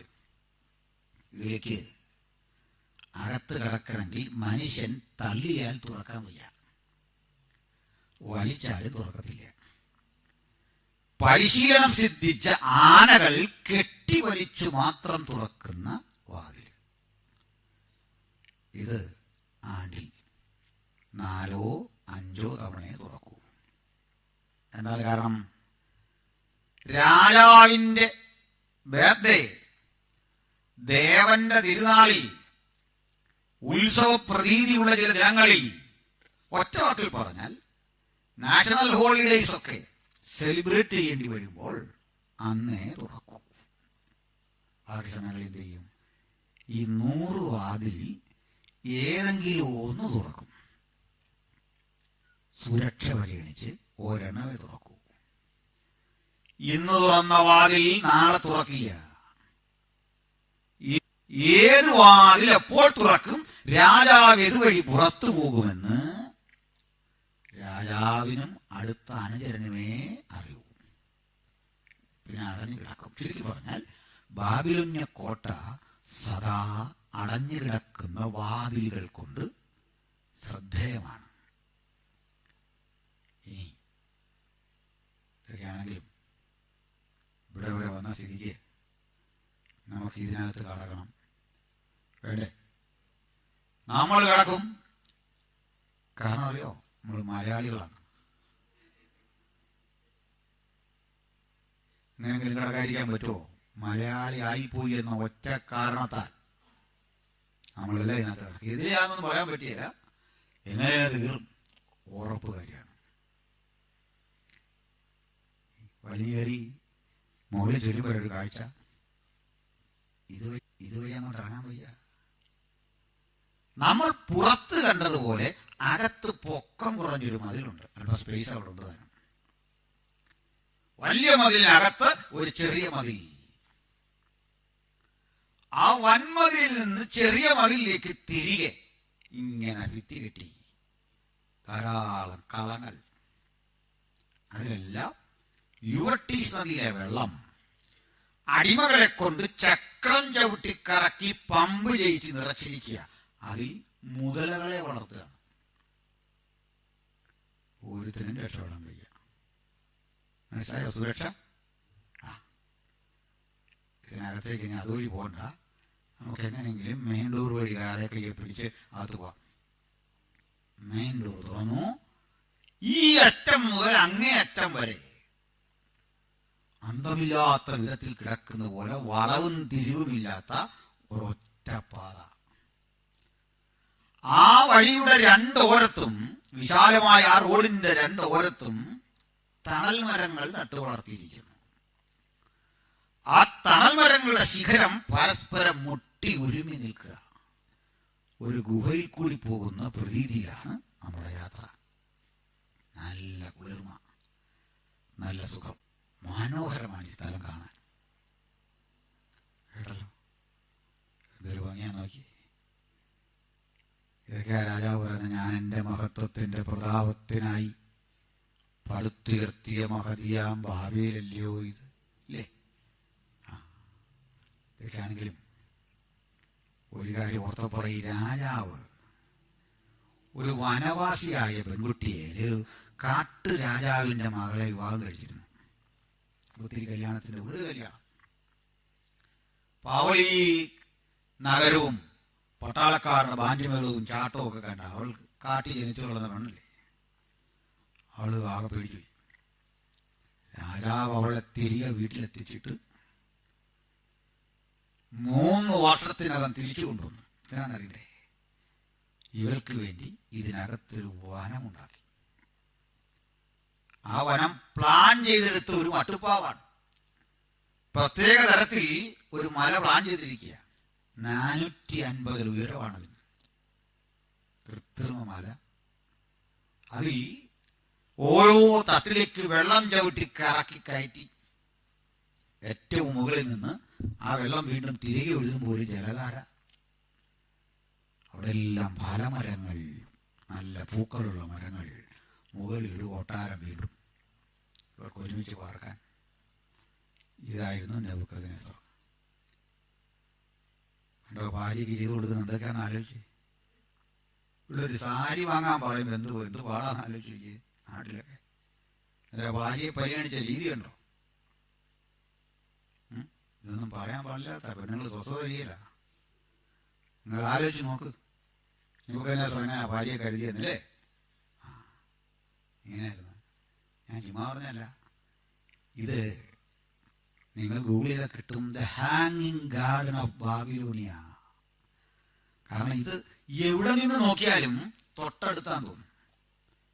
തൊട്ടടുത്താണ്, എതിരെ സഞ്ചരിച്ചാലും തോന്നുന്ന വിധത്തിൽ അതിൻ്റെ പണി അത്ര ഭംഗിയാണ്. നമ്മളിങ്ങ് വന്നു. ഈ യാത്ര ഇങ്ങോട്ട് വരുമ്പോൾ ഇതാ ഒഴുകുന്ന മനോഹരമായ യൂഫ്രട്ടീസ് നദി. അക്കരെ കിടക്കണം, പേടിക്കണ്ട. അക്കരെ ഇക്കരെ കിടക്കാൻ ഒരു മനോഹര പാലം. ആ പാലം 2 ഗോപുരങ്ങളിലാണ് താങ്ങി നിർത്തിയിരിക്കുന്നത്. ആ ഗോപുരത്തിനുള്ളിലേക്ക് കടന്നാൽ നേരെ പാലമുണ്ട്. ആ പാലത്തിന്റെ കൈവരികൾ താമ്ര നിർമ്മിതമാണ്. അത് മിനുക്കി തേച്ച് ഭംഗിയാക്കി വെച്ചിരിക്കുക. പ്രഭാത സൂര്യന്റെ കിരണങ്ങൾ അതിലേക്ക് അടിക്കുമ്പോൾ, അസ്തമയ സൂര്യന്റെ ഒക്കെ കിരണങ്ങൾ അടിക്കുമ്പോൾ ആ തങ്കശോഭ ഈ വെള്ളത്തിൽ മുഴുവൻ ഇങ്ങനെ പ്രതിഫലിക്കുമ്പോൾ ഇത് കാണാൻ ആളുകൂടും രാവിലെയും വൈകിട്ടും. അവർ വിശ്വസിക്കുന്നത് ബാൽദേവന്റെ എഴുന്നള്ളത്താണ്. ബാൽദേവൻ മണവറയിലേക്ക് തിരിച്ചു പോക്കാണ്. ഇങ്ങനെയൊക്കെ വ്യാഖ്യാനിച്ച് പുരോഹിതന്മാർ അവിടെ നിന്ന് പാടും. അത്ര ഭംഗിയാണ്. ഇനി ഇതിനകത്തേക്ക് കടന്നു കഴിഞ്ഞാൽ ഗോപുരത്തിൽ നിന്ന് ഒരു 90 ഡിഗ്രി ആംഗിളിൽ താഴേക്ക് നയിക്കുന്ന ഒരു പടിക്കെട്ട് കാണാം. ആ പടിക്കെട്ടിറങ്ങി താഴെ ചെല്ലുമ്പോൾ മറ്റൊരു കാഴ്ച, ഭൂമിക്കടിയിൽ കൂടി, ഈ നദിക്കടിയിൽ കൂടി അപ്പുറം കടക്കാൻ ഒരു രഹസ്യ തുരങ്കം. വെള്ളം ചോരാതെ പ്രത്യേക പശമണ്ണൊക്കെ തൂത്ത് പ്രത്യേക മക്കാലത്ത് കിട്ടുന്ന കൂട്ടുകളൊക്കെ കൊണ്ട് ആ സുരക്ഷിതത്വം ഉറപ്പുവരുത്തിയ ഒരു രഹസ്യപാത. രഹസ്യ തുരങ്കം പാത എന്ന് കേൾക്കുമ്പോൾ ശ്വാസം മുട്ടുണ്ടാകും. ഒരു 10,000 പേർക്ക് വിളിക്കാം. അത്ര സൗകര്യ. വെളിച്ചം കിട്ടുന്ന എങ്ങനെ അറിയണ്ടേ? ഇതിന്റെ ഭിത്തിയൊക്കെ മാർബിളൊട്ടിച്ചിരിക്കുക. മാർബിളൊട്ടിച്ച ഭിത്തിയിലേക്ക് ലൈം ലൈറ്റ്, ചുണ്ണാമ്പ് ചൂളകളിൽ നിന്ന് എടുക്കുന്ന ഒരുതരം വാതകത്തിൽ വെളിച്ചം കിടത്തിയിട്ട് അത് കത്തിച്ചിട്ട് ഇതിങ്ങനെ ഇങ്ങോട്ട് പ്രതിഫലിപ്പിക്കും. പോളിഷ് ചെയ്ത ഈ മാർബിൾ ഭിത്തിയിലേക്ക് അകം മുഴുവൻ ഒരരണ്ട വെളിച്ചം. മധ്യത്തിലായി ഒരു സ്റ്റേജ്, തൊട്ടു മുമ്പിൽ ഇതുപോലെ ചെയറുകൾ, ആ ചെയറുകൾക്ക് മുമ്പിൽ ടേബിള്, ആ ടേബിളിൽ വ്യത്യസ്ത നിറമുള്ള മദ്യം, വ്യത്യസ്ത നിറമുള്ള ആഹാര പദാർത്ഥങ്ങൾ, വറുത്ത മാംസക്കഷ്ണങ്ങൾ, മത്സ്യം. ഇതാണ് നെബൂഖദ്നേസറിന്റെ ഡിന്നർ. അർദ്ധനഗ്നരായ സ്ത്രീ പുരുഷന്മാർ പാട്ടുപാടി നൃത്തം ചെയ്ത് ആഘാതചിത്തരായി മുമ്പിലിരിക്കുന്ന ആളുകൾക്ക് ഇതങ്ങോട്ട് പകർന്നു കൊടുക്കും. ഇതാണ് ശദ്രക്ക്, മേശക്ക്, അബേദ്നെഗോവിന് വെച്ച് നീട്ടിയത്. കേട്ടല്ലോ? ഇതായി കുഞ്ഞുങ്ങൾ വേണ്ടെന്ന് പറഞ്ഞത്. നമ്മളാണ് എന്ത് പറഞ്ഞേ? ഓ, അതവരുടെ കൾച്ചറല്ലേ, നമ്മൾ അവിടെ കഴിച്ചു പോരുന്നത്, വേറെ നമ്മൾ ചെയ്യുന്നില്ലല്ലോ. മനസ്സിലായില്ലേ? അപ്പൊ അവരുടെ കൾച്ചർ, നമ്മളിപ്പോ അത് കണ്ടിട്ട് നമ്മൾ അവരെ തലണമെന്നല്ലേ പറഞ്ഞിരുന്നേ. ബഹിഷ്കരിക്കേണ്ടത് ബഹിഷ്കരിക്കണമെന്ന്, വേണ്ടെന്ന് വെക്കാനുള്ളത് എഴുതൂടെ ഈ നാട്ടില്. സ്തോത്രം. ഈ നാട്ടിൽ എല്ലായിടത്തും സ്വീകരിക്കാൻ കൊള്ളാവുന്ന 100 മൂല്യങ്ങളുണ്ടെന്ന്, അനവധി വാല്യൂസ് ഉണ്ട് നമുക്കിവിടെ അക്സെപ്റ്റ് ചെയ്യാൻ പറ്റി. മസ്റ്റായിട്ട് റിജക്റ്റ് ചെയ്യേണ്ട 100 കാര്യങ്ങളുണ്ടെന്ന്. കൾച്ചർ എന്ത് പോയിക്കൊള്ളട്ടെ, അതവർ എൻജോയ് ചെയ്യട്ടെ, നമുക്ക് അതിലൊന്നും പരാതിയില്ല. എൻ്റെ അടുത്തൊരു ചോദ്യം വന്നു, പോയ വഴിക്ക് ചോദ്യം വന്നു. ആധുനികമായ ചില വിവാഹ രീതികൾ ഒക്കെ ചർച്ച നടത്തി കൊടുക്കുന്നത് ശരിയാണ്. അത്തരം വിവാഹ രീതികളെ പറ്റി എന്ത് പറയും? ഇത്രയുള്ള നമ്മുടെ നയം. അതാണ് ഇഷ്ടം. Let them enjoy. പക്ഷെ അത് വേണ്ട എന്ന് ചിന്തിക്കാനുള്ള എൻ്റെ അവകാശം എനിക്ക് വിലപ്പെട്ടതാ. മനസ്സിലായില്ലേ? സിലബസ് പ്രാക്ടീസ് ചെയ്യാനുള്ള ഒരുവന്റെ അവകാശം അവന് വിലപ്പെട്ടതാ. കല്യാണം കഴിക്കുന്നില്ല, തനിക്ക് അവന്റെ അവകാശം വിലപ്പെട്ടതായതുപോലെ എനിക്കൊരു അവകാശമുണ്ട്. കൺസർവേറ്റീവായി ഫാമിലിയിലേക്ക് എൻ്റെ അവകാശമാണ്. അതുള്ളവരോട് ഒത്തു മാത്രം കൂടുക എന്നുള്ളത് എൻ്റെ റൈറ്റാ. ശരിയല്ലേ? അതുള്ളവരോട് മാത്രമേ ഞാൻ കൂടുതൽ ചിന്തിക്കാനുള്ള മനസ്സ് എൻ്റെ റൈറ്റാണ്. ഞാനത് പ്രൊട്ടക്ട് ചെയ്യണം, ഞാനത് സൂക്ഷിക്കണം. അതിന് വിട്ടുവീഴ്ചയൊന്നുമില്ല. മറ്റവരുടെ റൈറ്റിനെ ഉപദ്രവിക്കാൻ പോകാൻ പാടില്ല. നമുക്ക് പോലീസ് അധികാരമില്ല, നമ്മൾ മജിസ്ട്രേറ്റുമല്ല, നമ്മൾ ഭരണാധികാരിയല്ല, നമുക്ക് അവരുടെ വിധ യാതൊരു ഒരു ജൂറിസ്ഡിക്ഷനും ഇല്ല. അവരെങ്ങനെ ജീവിക്കുന്നു, അവരുടെ കാര്യം, അവരെ ആരക്സെപ്റ്റ് ചെയ്യുന്നു, അതിനും നമുക്കെതിരല്ല. We are not against them. അവർക്കാർക്കും എതിരല്ല. പക്ഷെ നമ്മുടെ ജീവിതം നമ്മുടേതായ നിലയിൽ, എൻ്റെ വിശ്വാസം, എൻ്റെ ചിന്തകൾ, ധാരണകൾ, എൻ്റെ ആ കൺവിക്ഷൻ അതെനിക്ക് വിലപിടിപ്പുള്ളതാണ്. അതിനുവേണ്ടി ത്യാഗം സഹിക്കേണ്ടി വന്നാൽ ഭക്തൻ റെഡിയായിരിക്കണം ത്യാഗം സഹിക്കാൻ. അതിന്റെ പിന്നിൽ അനുഭവിക്കേണ്ടി വരുന്നത് എന്തോ അത് അനുഭവിക്കാനുള്ള സന്നദ്ധതയ്ക്ക് സമർപ്പിക്കുന്ന ലക്ഷണമാ ഈ കുട്ടികൾ പറഞ്ഞത്. രാജാവേ, ഈ വീഞ്ഞു കുടിച്ച് ഞങ്ങളെ തന്നെ അശുദ്ധരാക്കില്ല. വ്യക്തമാണോ? മുമ്പോട്ട് പോകാം. അപ്പോഴേ ഈ മക്കൾ ഇത് കഴിച്ചില്ല. കഴിക്കാത്തതിന് വേറൊരു കാര്യമുണ്ട്. ഭക്ഷണം മോശമായിട്ടൊന്നും അല്ലെന്ന്, കഴിക്കാത്തൊരു കാര്യമുണ്ട്. നമ്മുടെ നാട്ടിലൊക്കെ ഇങ്ങനെ ഭക്ഷണം ചിലർ, ഞാൻ ഇന്നലെ നമ്മുടെ ഒരു ബ്രദറിൻ്റെ അടുത്ത് ഭക്ഷണം എന്ന് പറഞ്ഞാൽ അതിൽ കോഷർ എഴുതിയിട്ടുണ്ട്. കോഷർ എന്താണെന്നറിയോ? എന്താ കോഷർ? ജ്യൂസിൻ്റെ ഫുഡാണ്. പ്രത്യേക ആചാരം അനുസരിച്ച് അവർ തയ്യാറാക്കുന്നത്. അത് കുഴപ്പമൊന്നുമില്ല. ഫ്ലൈറ്റിലേക്ക് അതുകൊണ്ട് അവർക്ക് വേറെ കിട്ടുന്നത്. കോഷർ കഴിക്കാനുള്ള ഒരു ജൂതൻ്റെ അവകാശം അവൻ്റെ റൈറ്റാ. നമുക്ക് കുഴപ്പമൊന്നുമില്ലാത്തതുകൊണ്ട് നമുക്കും അത് കഴിക്കാം. ചിലരം ഭക്ഷണം വേണ്ടാന്ന് തീരുമാനിക്കാൻ നമുക്ക് ആവശ്യമുണ്ടെന്ന്. അതെൻ്റെ മനുഷ്യാവകാശ. എന്താ മനസ്സിലാക്കാത്ത മറ്റുള്ളവർ? ഞാൻ ടി വി ചർച്ചയിൽ പറഞ്ഞു, നമുക്കിപ്പോൾ വേണ്ട എന്ന് പറഞ്ഞാൽ വേറെ മതം വരുന്നുണ്ടെന്നും അല്ലെന്ന്. മനസ്സിലായി? നമ്മുടെ നാട്ടിലൊക്കെ ചിലതരം ഭക്ഷണമുണ്ട്, ഞങ്ങൾ അതിന് പേരിട്ടിരിക്കുന്ന അൽ തുപ്പൽ എന്നാണ്. ഈ ക്രിയകളെല്ലാം ചെയ്തിട്ട് ഇമാരിങ്ങനെ ഒന്ന് കാണിക്കുക. എന്നോട് വന്നിട്ട് ചർച്ചയിലെടുത്തും പറയാം, തുപ്പുമല്ല, ഇങ്ങനെ ഒന്ന് കാണിക്കുന്നേ ഉള്ളൂ. അത് കഴിച്ചു, നിങ്ങൾക്ക് ഇഷ്ടമാണെങ്കിൽ. ഞങ്ങൾക്ക് അങ്ങനെ കാണിക്കുന്ന പോലും വേണ്ട. കാരണം അതിൽ നമ്മുടെ ട്രസ്റ്റ് നഷ്ടപ്പെടും. ഞാൻ പറഞ്ഞ ഉദാഹരണം, ഇപ്പോൾ നമുക്ക് ഈ ഒരു ഡിസ്പോസിബിൾ ഗ്ലാസ് അത് വഴി കിടന്ന് കിട്ടി, സങ്കല്പോട്ടോ, ഓർത്തപ്പനെ ബുദ്ധിമുട്ട് വരുന്നു. മാനായ മനുഷ്യൻ കുടിച്ചിട്ട് കളഞ്ഞാന്ന് കുടിക്കൂ. അത് വളരെ നേരം കഴുകി വൃത്തിയാക്കിയിട്ട് ചായ തന്നാൽ കുടിക്കാൻ തോന്നും. നമ്മുടെ മനസ്സിൻ്റെ പ്രശ്നം പിടിയിട്ടില്ലേ? കാര്യം മനസ്സിലായില്ലേ? എനിക്കിത് പ്രശ്നമാണ്. എനിക്ക് എൻ്റെ കാര്യം നോക്കിയേ പറ്റുള്ളൂ. സ്തോത്രം. അപ്പം ഞാൻ കാര്യങ്ങളൊക്കെ മനസ്സിലാകുന്നുള്ളൂ. ഇവിടെ തിരിച്ചു വരാം. അപ്പം ഈ മക്കളിത് കഴിച്ചില്ലെന്ന് അതിൽ ഭക്ഷണം കഴിച്ചില്ലേ പിള്ളേർ? ഇത് വേണ്ടാന്ന് വെച്ചു. അവർക്ക് വല്ല കുഴപ്പം വന്നോ? ഇതിന് കാരണമുണ്ടേ. ഫുഡിലൂടെ വരുന്നത് ഇവിടെ നിന്ന് അറിയണ്ടേ? ഇതിനപ്പുറത്ത് മാറിയൊരു ക്ഷേത്രമുണ്ട്.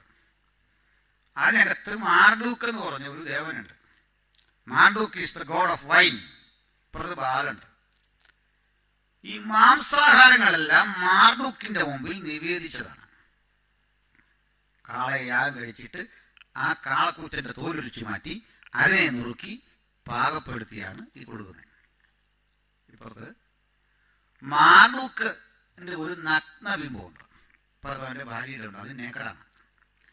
അപ്പൊ ഇവരുടെ തലയിലേക്ക് ഈ വൈനെല്ലാം കൂടെ ഒഴിച്ച് അതിങ്ങനെ ഒഴുകി ഇയാളെ ശരീരത്തു നിന്ന് ഒഴുകി അടുത്ത ആ ബിംബം ഐഡലാണ്, അതുവഴി ഒഴുകി. കാരണം അത് നന്നായിട്ട് പൊളിക്കും.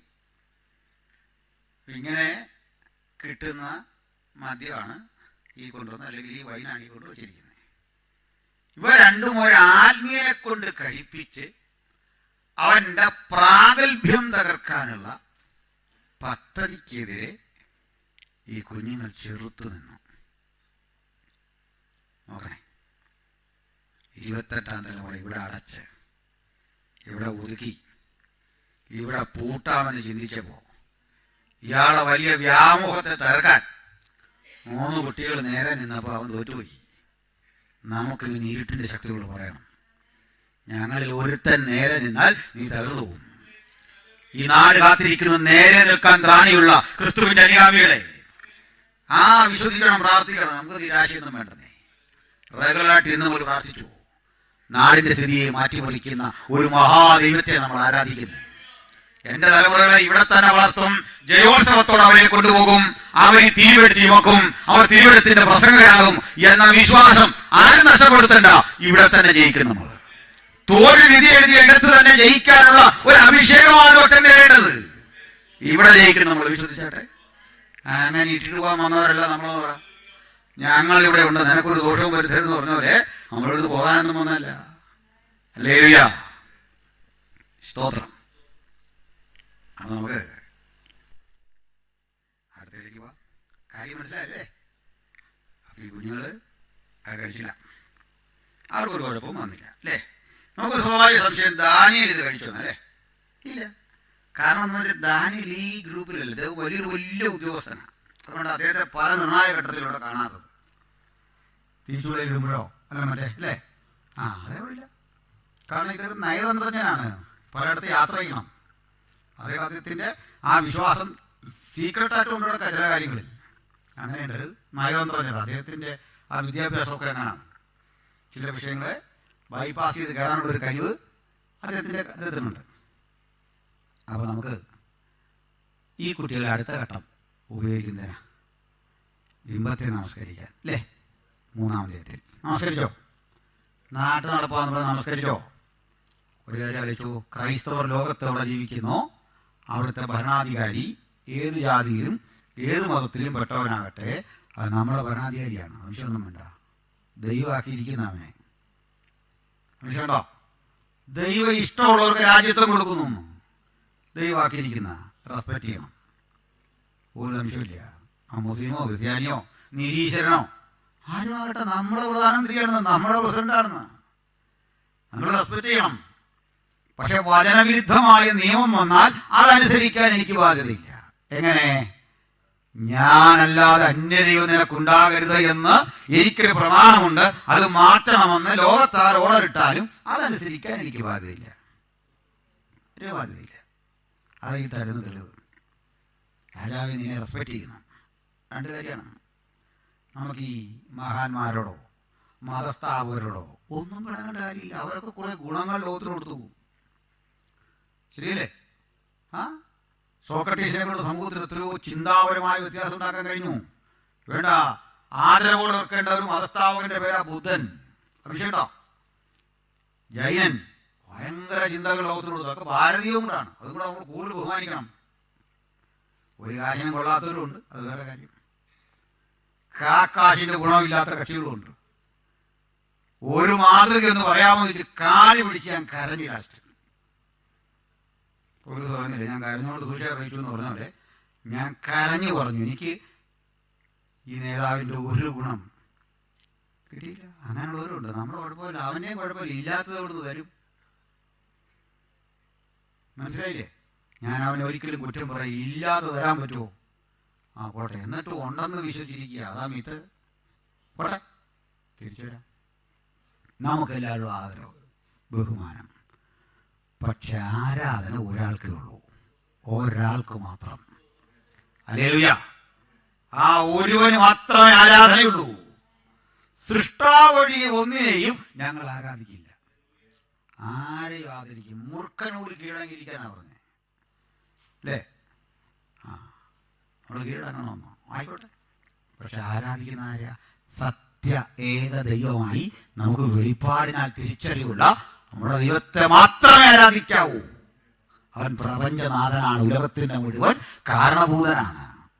ആ ദൈവത്തെ നമ്മൾ ആസ്വദിക്കുന്നത് ദൈവത്തെ ആരും ഒരു നാളും കണ്ടിട്ടില്ല, മനുഷ്യരാരും കണ്ടിട്ടില്ലാത്തവൻ, കാണാൻ കഴിയാത്തവൻ, അടുത്തുകൂടാത്ത വെളിച്ചത്തിൽ വസിക്കുന്നവൻ. ആ ദൈവത്തെ നമ്മൾ അറിഞ്ഞത് ദൈവപുത്രനായ യേശു ക്രിസ്തുവിൽ കൂടി. അത് ദൈവത്തിന്റെ വെളിപ്പാടാണ് നമുക്ക്. അപ്പോഴേ ഈ കുട്ടികൾ തീച്ചൂഴൽ വീണു, അവരവിടെ നിന്ന് രക്ഷപ്പെട്ടു. അതൊക്കെ കണ്ടല്ലേ? വീണപ്പോൾ അവർ ഒരു കത്തി പോയാൽ പോകട്ടെ.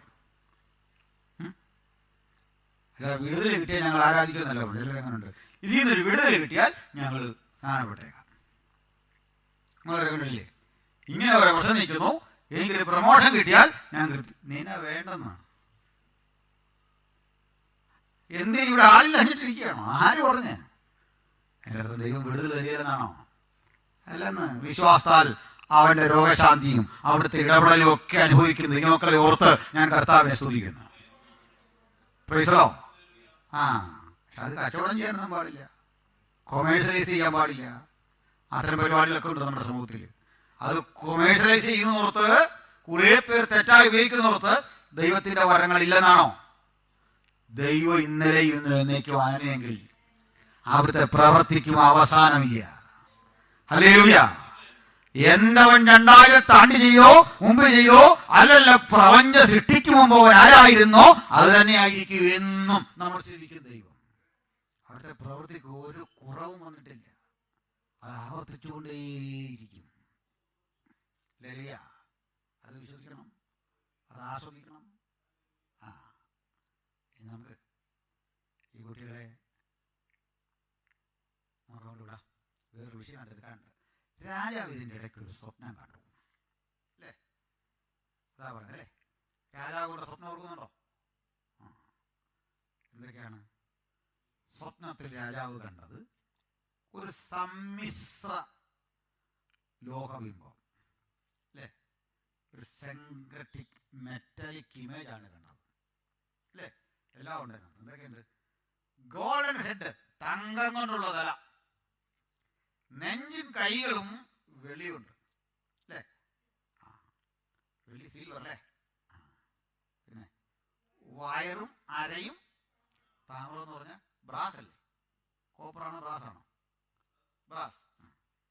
ശരി, അത് തമ്മിൽ വലിയ വ്യത്യാസമില്ല. ഈ ബ്രദറൻ പെന്തിക്കോസ് പറയുന്നതല്ലേ ഉള്ളൂ കോപ്പറും ബ്രാസും ഒക്കെ. ദൂരം നോക്കിയാണ്ട് ഒരു വ്യത്യാസമൊന്നും ഇല്ലെന്ന്. അതുകൊണ്ട് അങ്ങോട്ടും ഇങ്ങോട്ടും ഈ പെണ്ണ് കിട്ടൊക്കെ ചെയ്യുന്നത്. അവിടെ നിന്നുകൊണ്ട് പറയാം അതങ്ങനെ ഇങ്ങനെയാന്നൊക്കെ പറഞ്ഞാലും ഇല്ലേ, കോപ്പറും ബ്രാസും ഓടെ. അടുത്ത് എന്താ? തുട ഇരുമ്പും ഉണ്ട്. പിന്നെ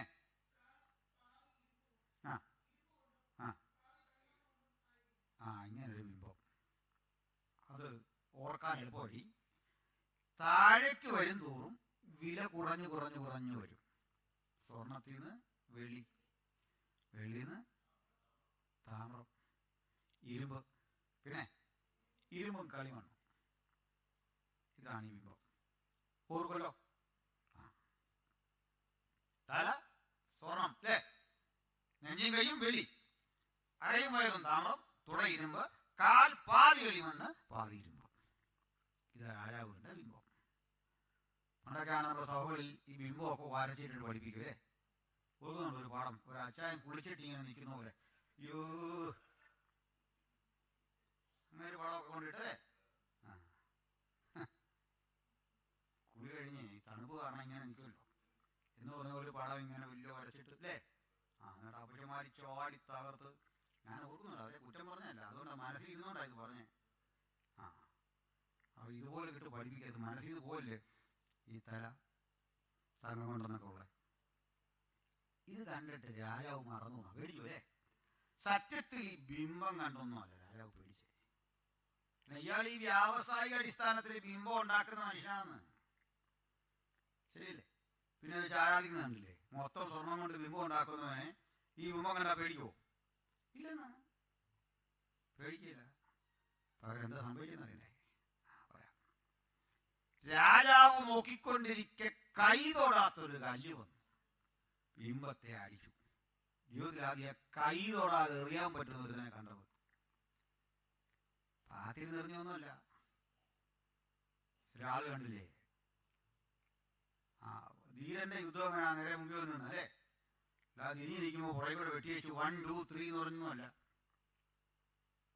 മനസ്സിലായില്ല? അങ്ങനെയുള്ള ആൾക്കാരെ കണ്ടിട്ടില്ലേ? തിരിഞ്ഞു നിൽക്കുന്നതിനെ വെട്ടിവെച്ച് 1 2 3 എന്ന് പറഞ്ഞാൽ അങ്ങനെ ആകുമോ? ഇടുക്കി ജില്ലയിൽ 4 ഉണ്ടോ അവിടെ? പ്രശ്നം ഉണ്ടാക്കല്ലേ? ഞാൻ അതിനകത്ത് പ്രയോജനം വരുന്നുണ്ട്, എന്നാലും പറയാൻ ബാക്കി. അപ്പോ നമ്മളെന്താ വേണ്ടത്? കൈ തൊടാത്തൊരു കല്ല് പാഞ്ഞു വന്ന് ബിംബത്തെ അടിച്ചു. ബിംബം തകർന്നു. കാറ്റടിച്ച് ഈ എന്താ പറയുക, വേനൽക്കാലത്ത് പതിര് പറന്നു പോകും പോലെ ഇതെല്ലാം അങ്ങ് പോയി. തൽസ്ഥാനത്ത് ഈ കല്ല് വളർന്നു ഒരു മഹാപർവ്വതമായി. ഇത് കണ്ട പേടിച്ച വളരുന്ന കല്ല്, വളരുന്ന കല്ല ഈ പുലിയെ പേടിപ്പിച്ചു. ഒന്നത് കൈ തൊടാത്ത കല്ല, അത് വളരുന്നു. ഇതാണെങ്കിലും ഈ കല്ല് ആരാണെന്ന് കൃത്യം തിരുവഴുത്തിലുണ്ട്. ശരി, പത്രോസാന്നൊക്കെ വിശ്വസിക്കുന്നുണ്ട്. പത്രോസ് അങ്ങനെയല്ലേ? പത്രോസ് തന്നെ മറുപടി പറഞ്ഞു. പത്രോസിന്റെ ലേഖനത്തിനാണോ ദൈവത്തിന് അറിയാം ഈ പത്രോസിനെ ഇവർ ഇങ്ങനെ എടുത്തിട്ട് ഉപയോഗിക്കുമെന്നറിയാം. അതിന് പത്രോസ് തന്നെ പറഞ്ഞു, നിങ്ങളും ജീവനുള്ള കല്ലായ അവന്റെ അടുക്കൽ ചെന്നിട്ട്. എന്റെന്നാണോ പറഞ്ഞേ? അവന്റെ അടുക്കൽ. ഇത് കണ്ടിട്ട് ചിലർക്ക് ഇതുവരെയും പിടിയിട്ടിട്ടില്ല. നിങ്ങളും ജീവനുള്ള കല്ലായ അവന്റെ അടുക്കൽ ചെന്നിട്ട് ആത്മീയഗൃഹമായി പണിയപ്പെടുന്നു. അവനെ കൈ തൊട്ടില്ലെന്ന് പറഞ്ഞ എന്താ അർത്ഥം? അവൻ പുരുഷന്റെ ഇഷ്ടത്താലല്ല, ഒരു സ്ത്രീയുടെ താല്പര്യത്താൽ പിറവി കൊണ്ടവനല്ല. കൈ തൊടാതെ, മനുഷ്യ സ്പർശമേക്കാതെ, കാലത്തിന്റെ സമ്പൂർണതയിൽ ഇഹലോകത്തിൽ ജഡം ധരിച്ചെത്തിയ മഹാദൈവത്തിന്റെ പുത്രൻ അന്തമില്ലാത്ത ഒരു രാജ്യം അത് സ്ഥാപിക്കും. അതിന്റെ പേരാണ് ദൈവരാജ്യം. എല്ലാ വാഴ്ചയ്ക്കും അധികാരത്തിന് നീക്കം വരുത്തി ഈ രാജ്യം പിതാവിനെ ഏൽപ്പിക്കാനുള്ളതാണ്. അതുകൊണ്ട് ആ രാജ്യത്തിന്റെ പരമാധികാരി രംഗപ്രവേശം ചെയ്യുന്ന കാഴ്ച കണ്ട് രാജാവ് ഭയന്നു. മനസ്സിലായല്ലോ? ഇതാണ് പേടിക്കാൻ കാരണം. അതായത് പുള്ളി മറന്നുപോയി. മറന്നുപോയ സമയത്ത് രാജാവ് എന്ത് ചെയ്യുന്നറിയില്ലേ? ശകുനവാദികളെ, മന്ത്രവാദികളെ, ആഭിചാരകന്മാരെ എല്ലാം വരുത്തി. ഇമാർക്ക് മനസ്സിലായി ബോർഡ് എഴുതി വെച്ചതിന്റെ കുഴപ്പം. വായു പറയും, ഭൂതം പറയും, വർത്തമാനം പറയുന്നു. വർത്തമാനം പോലും ശരിക്കും പറയാൻ ഇമാർക്ക് അറിയത്തില്ല. വായു പറയും, ഭൂതം പറയും, ആകെ നടക്കുന്ന വർത്തമാനമാ, അതുപോലും ശരിക്കറിയത്തില്ല. അവരിക്കുക. രാജാവ് പറഞ്ഞു, ഇങ്ങനെ ഒരു സംഭവമുണ്ട്. ഇമാര് പറഞ്ഞു, രാജാവേ സ്വപ്നം പറ, ഞാൻ വ്യാഖ്യാനം ഫ്രീ ആയിട്ട് പറയാം, പൈസ ഒന്നും വേണ്ടെന്ന്. രാജാവ് പറഞ്ഞു, വെട്ടും ഉത്തരവാ. ഓർഡർ വെച്ചവനൊക്കെ എടുത്ത് കളയാൻ തുടങ്ങി. പെട്ടെന്ന് വെട്ടു വരും. വെട്ടാൻ പിടിച്ചപ്പോൾ കണ്ടു ഇതുമായിട്ട് ഒരു ബന്ധമില്ലാത്തൊരു ദൈവദാസനെ പിടിച്ചു വെട്ടാൻ തുടങ്ങി. പുള്ളി പ്രാർത്ഥിച്ചുകൊണ്ടിരിക്കുക. പ്രാർത്ഥിച്ചു എന്നുള്ളതാണ് കുറ്റം. പിടിച്ചു. വെട്ടാൻ തുടങ്ങിയപ്പോൾ ദാനിയേലൊരു ചോദ്യം, എനിക്ക് എന്തിനാ വെട്ടുന്നത്? അത് നിങ്ങൾ അറിയില്ല ഇങ്ങനെ സംഭവം? ഇതെല്ലാം വെട്ടിയേക്കാൻ പറഞ്ഞു. ഇച്ചിരി ബോധമുള്ളവനാണ് ആ പടയാളി. പടയാളിയല്ലേ പറയേണ്ടതായിരുന്നു, അതൊന്നും പറ്റിയില്ല. തലയോട് കാണിക്കാൻ പറഞ്ഞ് വെട്ടണ്ട. പക്ഷെ ഇച്ചിരി ബോധമുള്ളതുകൊണ്ട് പുള്ളി പറഞ്ഞു, ഞങ്ങളുടെ കുഴപ്പമില്ല സാറേ, ഇതിപ്പോ വെട്ടാൻ പറഞ്ഞു, ഞങ്ങൾ വെട്ടുക. എന്തെങ്കിലും ഉണ്ടെങ്കിൽ കാര്യം കേട്ടാ പറഞ്ഞു, അതിപ്പേ എന്നെ കൊണ്ട് രാജാവിന്റെ മുമ്പിൽ നടത്തണം. ഞാൻ പറയാം അർത്ഥം, സ്വപ്നവും പറയാം, അർത്ഥവും പറയാം. പിന്നെ ആ ഉത്തരവൊന്നും ആരോപിച്ചേക്ക്, വെറുതെ പാവങ്ങളെ കൊല്ലണ്ട. ഞാൻ പറയാം. ഈ ചങ്കുറാപ്പേ യേശുവിന്റെ അനുഗാമികൾക്ക് മാത്രമുള്ളതാണെന്ന്, ഈ പുസ്തകത്തിന്റെ അനുവാദികൾക്ക് മാത്രമുള്ളതാണ് ഈ ധൈര്യം. ഈ ബലത്തോടെ ചെന്നു രാജാവിനെ വണങ്ങി. രാജാവി, തങ്കം കൊണ്ടുള്ള തല, തിരുമനസ് തന്നെ. ഇതിപ്പോ തെളിവുകണോ? മഹാരാജാവ് കണ്ടില്ലേ? തന്നിൽ ഈ ലോ ഉണ്ടല്ലോ, നിയമം, കോടതികളുടെ, ഇവിടുന്ന് ഉണ്ടാകുന്ന ഈ രാജ്യത്ത് നിന്ന്. ലോകത്തിൽ അതിനോ who was the first lawgiver of the world? Before Moses there was a lawgiver. His name Hammurabi. ലോകത്തിലെ ആദ്യത്തെ കോഡാണ് Hammurabi code. Okay, Hammurabi code. ഇതുകൊണ്ടായിരുന്നു ഇതൊക്കെ വന്ന സ്ഥലമായത്. ചുമ്മാ വിളിച്ചല്ല തങ്കം കൊണ്ടുള്ള തലേന്ന്. ലോകത്ത് മുഴുവനുള്ള നിയമാവലികൾ രൂപപ്പെടുവാൻ വേണ്ട തലകൾ രൂപപ്പെട്ട ഇടം. വലിയ നിർമ്മിതികൾ, ഞാൻ കഴിഞ്ഞ പറഞ്ഞു, കലണ്ടറുകൾ ഒക്കെ രൂപപ്പെട്ട സ്ഥലമാണ്. എഴുത്ത് വിദ്യകൾ, സുമേറിയൻ കാലഘട്ടത്തിലെ എഴുത്തുകൾ, ഇതൊക്കെ രൂപപ്പെട്ട സ്ഥലമാണ്. നാഗരികത, സിവിലൈസേഷൻ, ഇതൊക്കെ വന്ന സ്ഥലമാണ്. തങ്കം കൊണ്ടുള്ള തല നീയാണ് രാജാവേ.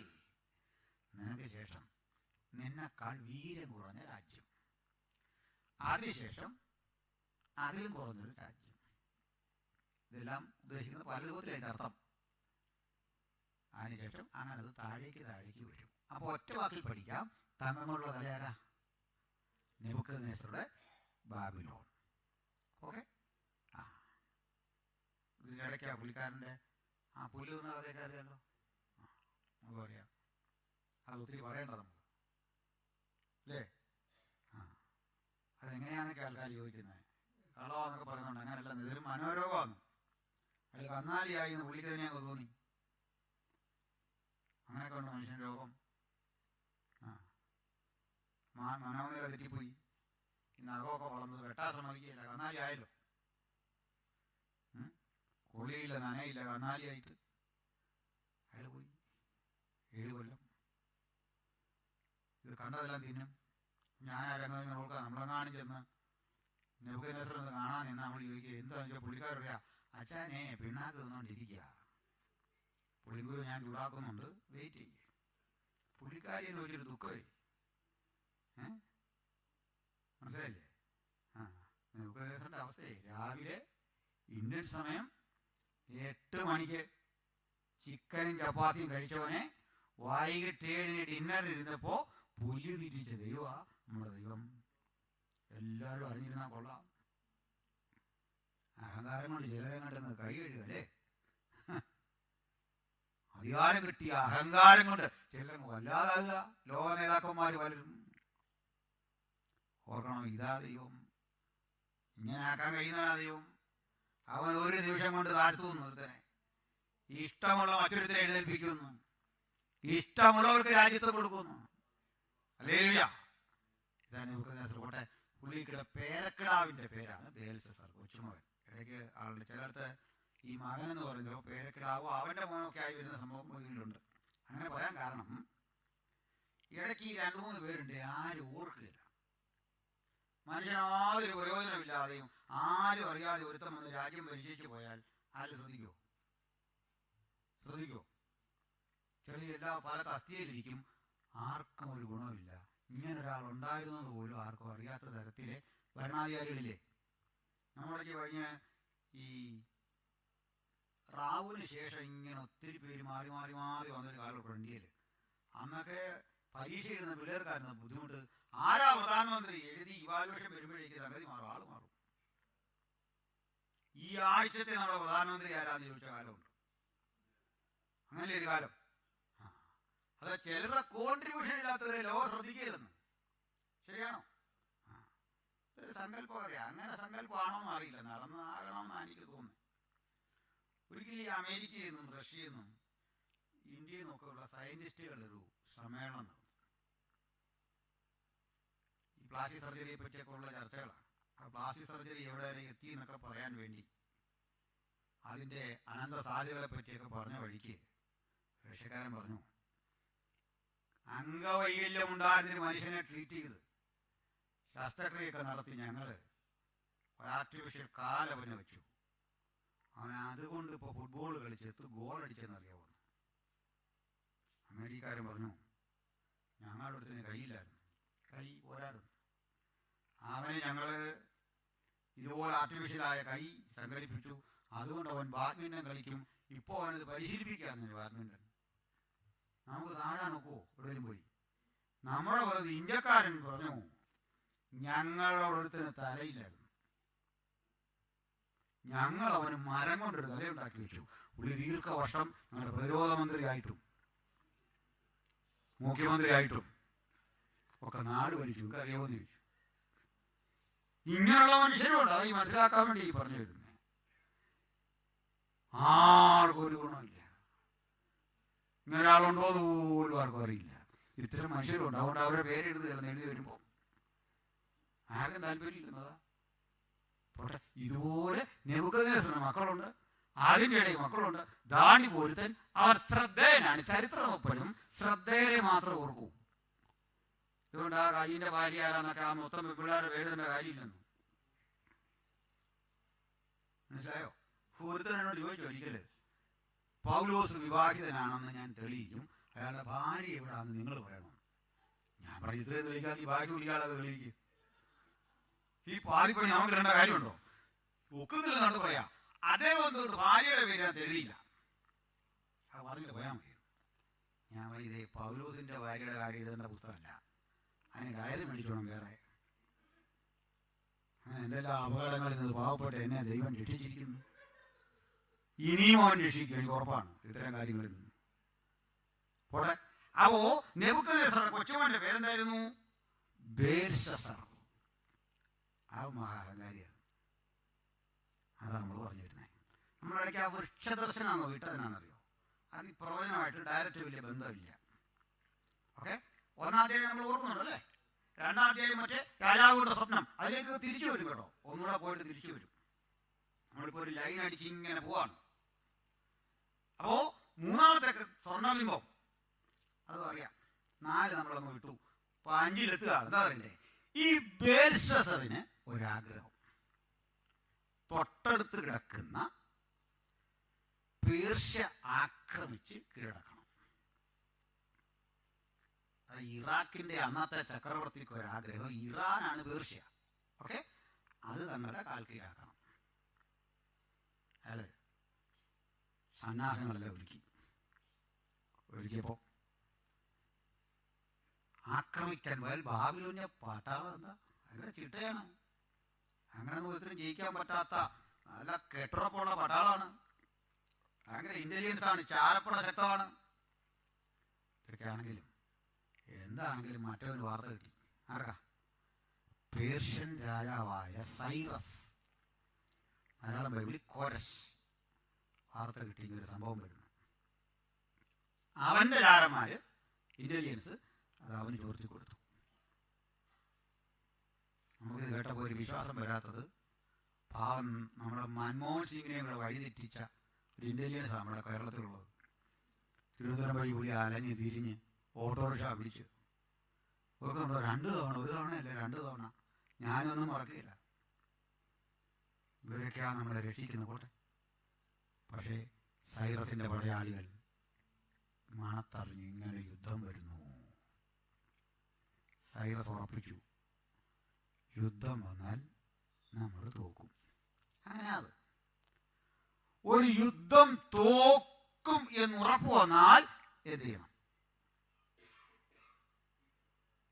ഒന്ന് കീഴടങ്ങണം, പിന്നെന്താ? തിരിച്ചടിക്കണം. 2 പിന്നെ തിരിച്ചടിക്കാൻ നിർത്തണ്ടേ? തിരിച്ചടിക്കാൻ പണ്ടൊരുത്തൻ അടി കൊണ്ട് മറിഞ്ഞ് വീണിട്ട് മറ്റന്മാർ ഒരു ചവിട്ട് പറയാ, അവിടെ കിടന്നോണ്ട് ഞാനൊരു വേല കാണിച്ചെന്ന്. അഭ്യാസിയായിരുന്നു. മറ്റന്മാർ കൂടി അടിച്ച് താഴെ ഇട്ടേക്ക, ദേഹത്ത് കയറി 3-4 വഴി എന്താ പറയാ, ഞാൻ അവിടെ കിടന്നോണ്ടൊരു വേല കാണിച്ചെന്ന്. നടക്കുകയില്ല, ഇമാരും സമ്മതിക്കുകയില്ലെന്ന്. തിരിച്ചടി നോക്കണം. ഇവക്ക് അടുത്തെന്താ? സന്ധി അല്ലെങ്കിൽ കീഴടങ്ങണം. പിന്നെ വേറെന്താ? സന്ധി വേറെയാ. ഞങ്ങൾ പ്രശ്നത്തിനൊന്നുമില്ല, കപ്പം കൊടുത്ത്. അത് ഞാൻ കീഴടങ്ങലിന്റെ വേറൊരു വശം. ഇനി ഉണ്ടാവല്ലോ. ആദ്യം അടി കൊടുക്കണം. കുടുംബമായിട്ടാണോ വന്നേക്കുന്നത്? പോട്ടെ, വരുന്നു. ഇനി വേറെ വല്ലതും ഉണ്ടോ നിങ്ങൾക്ക്? ആർക്കെങ്കിലും സൗകര്യമാർക്ക് വല്ലതും പറയാനുണ്ടോ? ഒന്നുമില്ല. അതാ കറക്റ്റ്. ഞാൻ ഓർക്കായിരുന്നു, എൻ്റെ ഒരു സഹോദരി വളരെ കൃത്യം, വളരെ കറക്റ്റാണ്. ഒരു കളം മോശമാണെന്ന് കണ്ടാൽ ഓടി രക്ഷപ്പെട്ടോണം. ഇതൊന്നും ആരും പറഞ്ഞു തരുന്ന കാര്യങ്ങളല്ല. നിങ്ങളോടുള്ള സ്നേഹം കൊണ്ടും നിങ്ങളിലൊരു സഹോദരൻ എന്നുള്ള നിലയിൽ അത് ഞാൻ പലപ്പോഴും നമ്മുടെ നാട്ടിലൊക്കെ ഓരോ കാര്യങ്ങൾ വരുമ്പോൾ ഞാൻ ആൾക്കാരോട് പറയും, ഇങ്ങനെ നിൽക്കരുത്, നിങ്ങൾ ഓടി രക്ഷപ്പെടണം. ഓടുന്ന വഴിക്ക് പിന്നിൽ എന്ത് നടന്നു എന്ന് അറിയാൻ പോലും തിരിയരുത്. അത് ഈ വളവ് വരുമ്പോൾ ഇങ്ങനെ പാളി നോക്കിയാൽ മതി, എന്ത് നടന്നു ഇങ്ങനെ ഓടി വരുന്ന വഴിക്ക്. അവനവിടെ വരെ എത്തി. ആ വചനം ഓർക്കണം. അവൻ എൻ്റെ കാലുകളെ മാൻപേടകളുടെ കാലുകൾക്ക് സമമാക്കുന്നു, ഗിരികളിൽ അവനെ നിർത്തുന്നു. വചനമൊക്കെ അവകാശം പറഞ്ഞ് പ്രാർത്ഥിച്ചൊരു ഓട്ടം. പ്രാർത്ഥിക്കാൻ നിൽക്കരുത്, ഓടിപ്പോകുമ്പോൾ പ്രാർത്ഥിച്ചോണം. വീട്ടിൽ വരണം, മൊബൈൽ എടുത്തിട്ട് പറയണം, ദൈവമക്കളോട് കളിക്കരുത്. ഇതിനായി മൊബൈലും ഒക്കെ അല്ല, വേറൊന്നിനല്ല മൊബൈല്.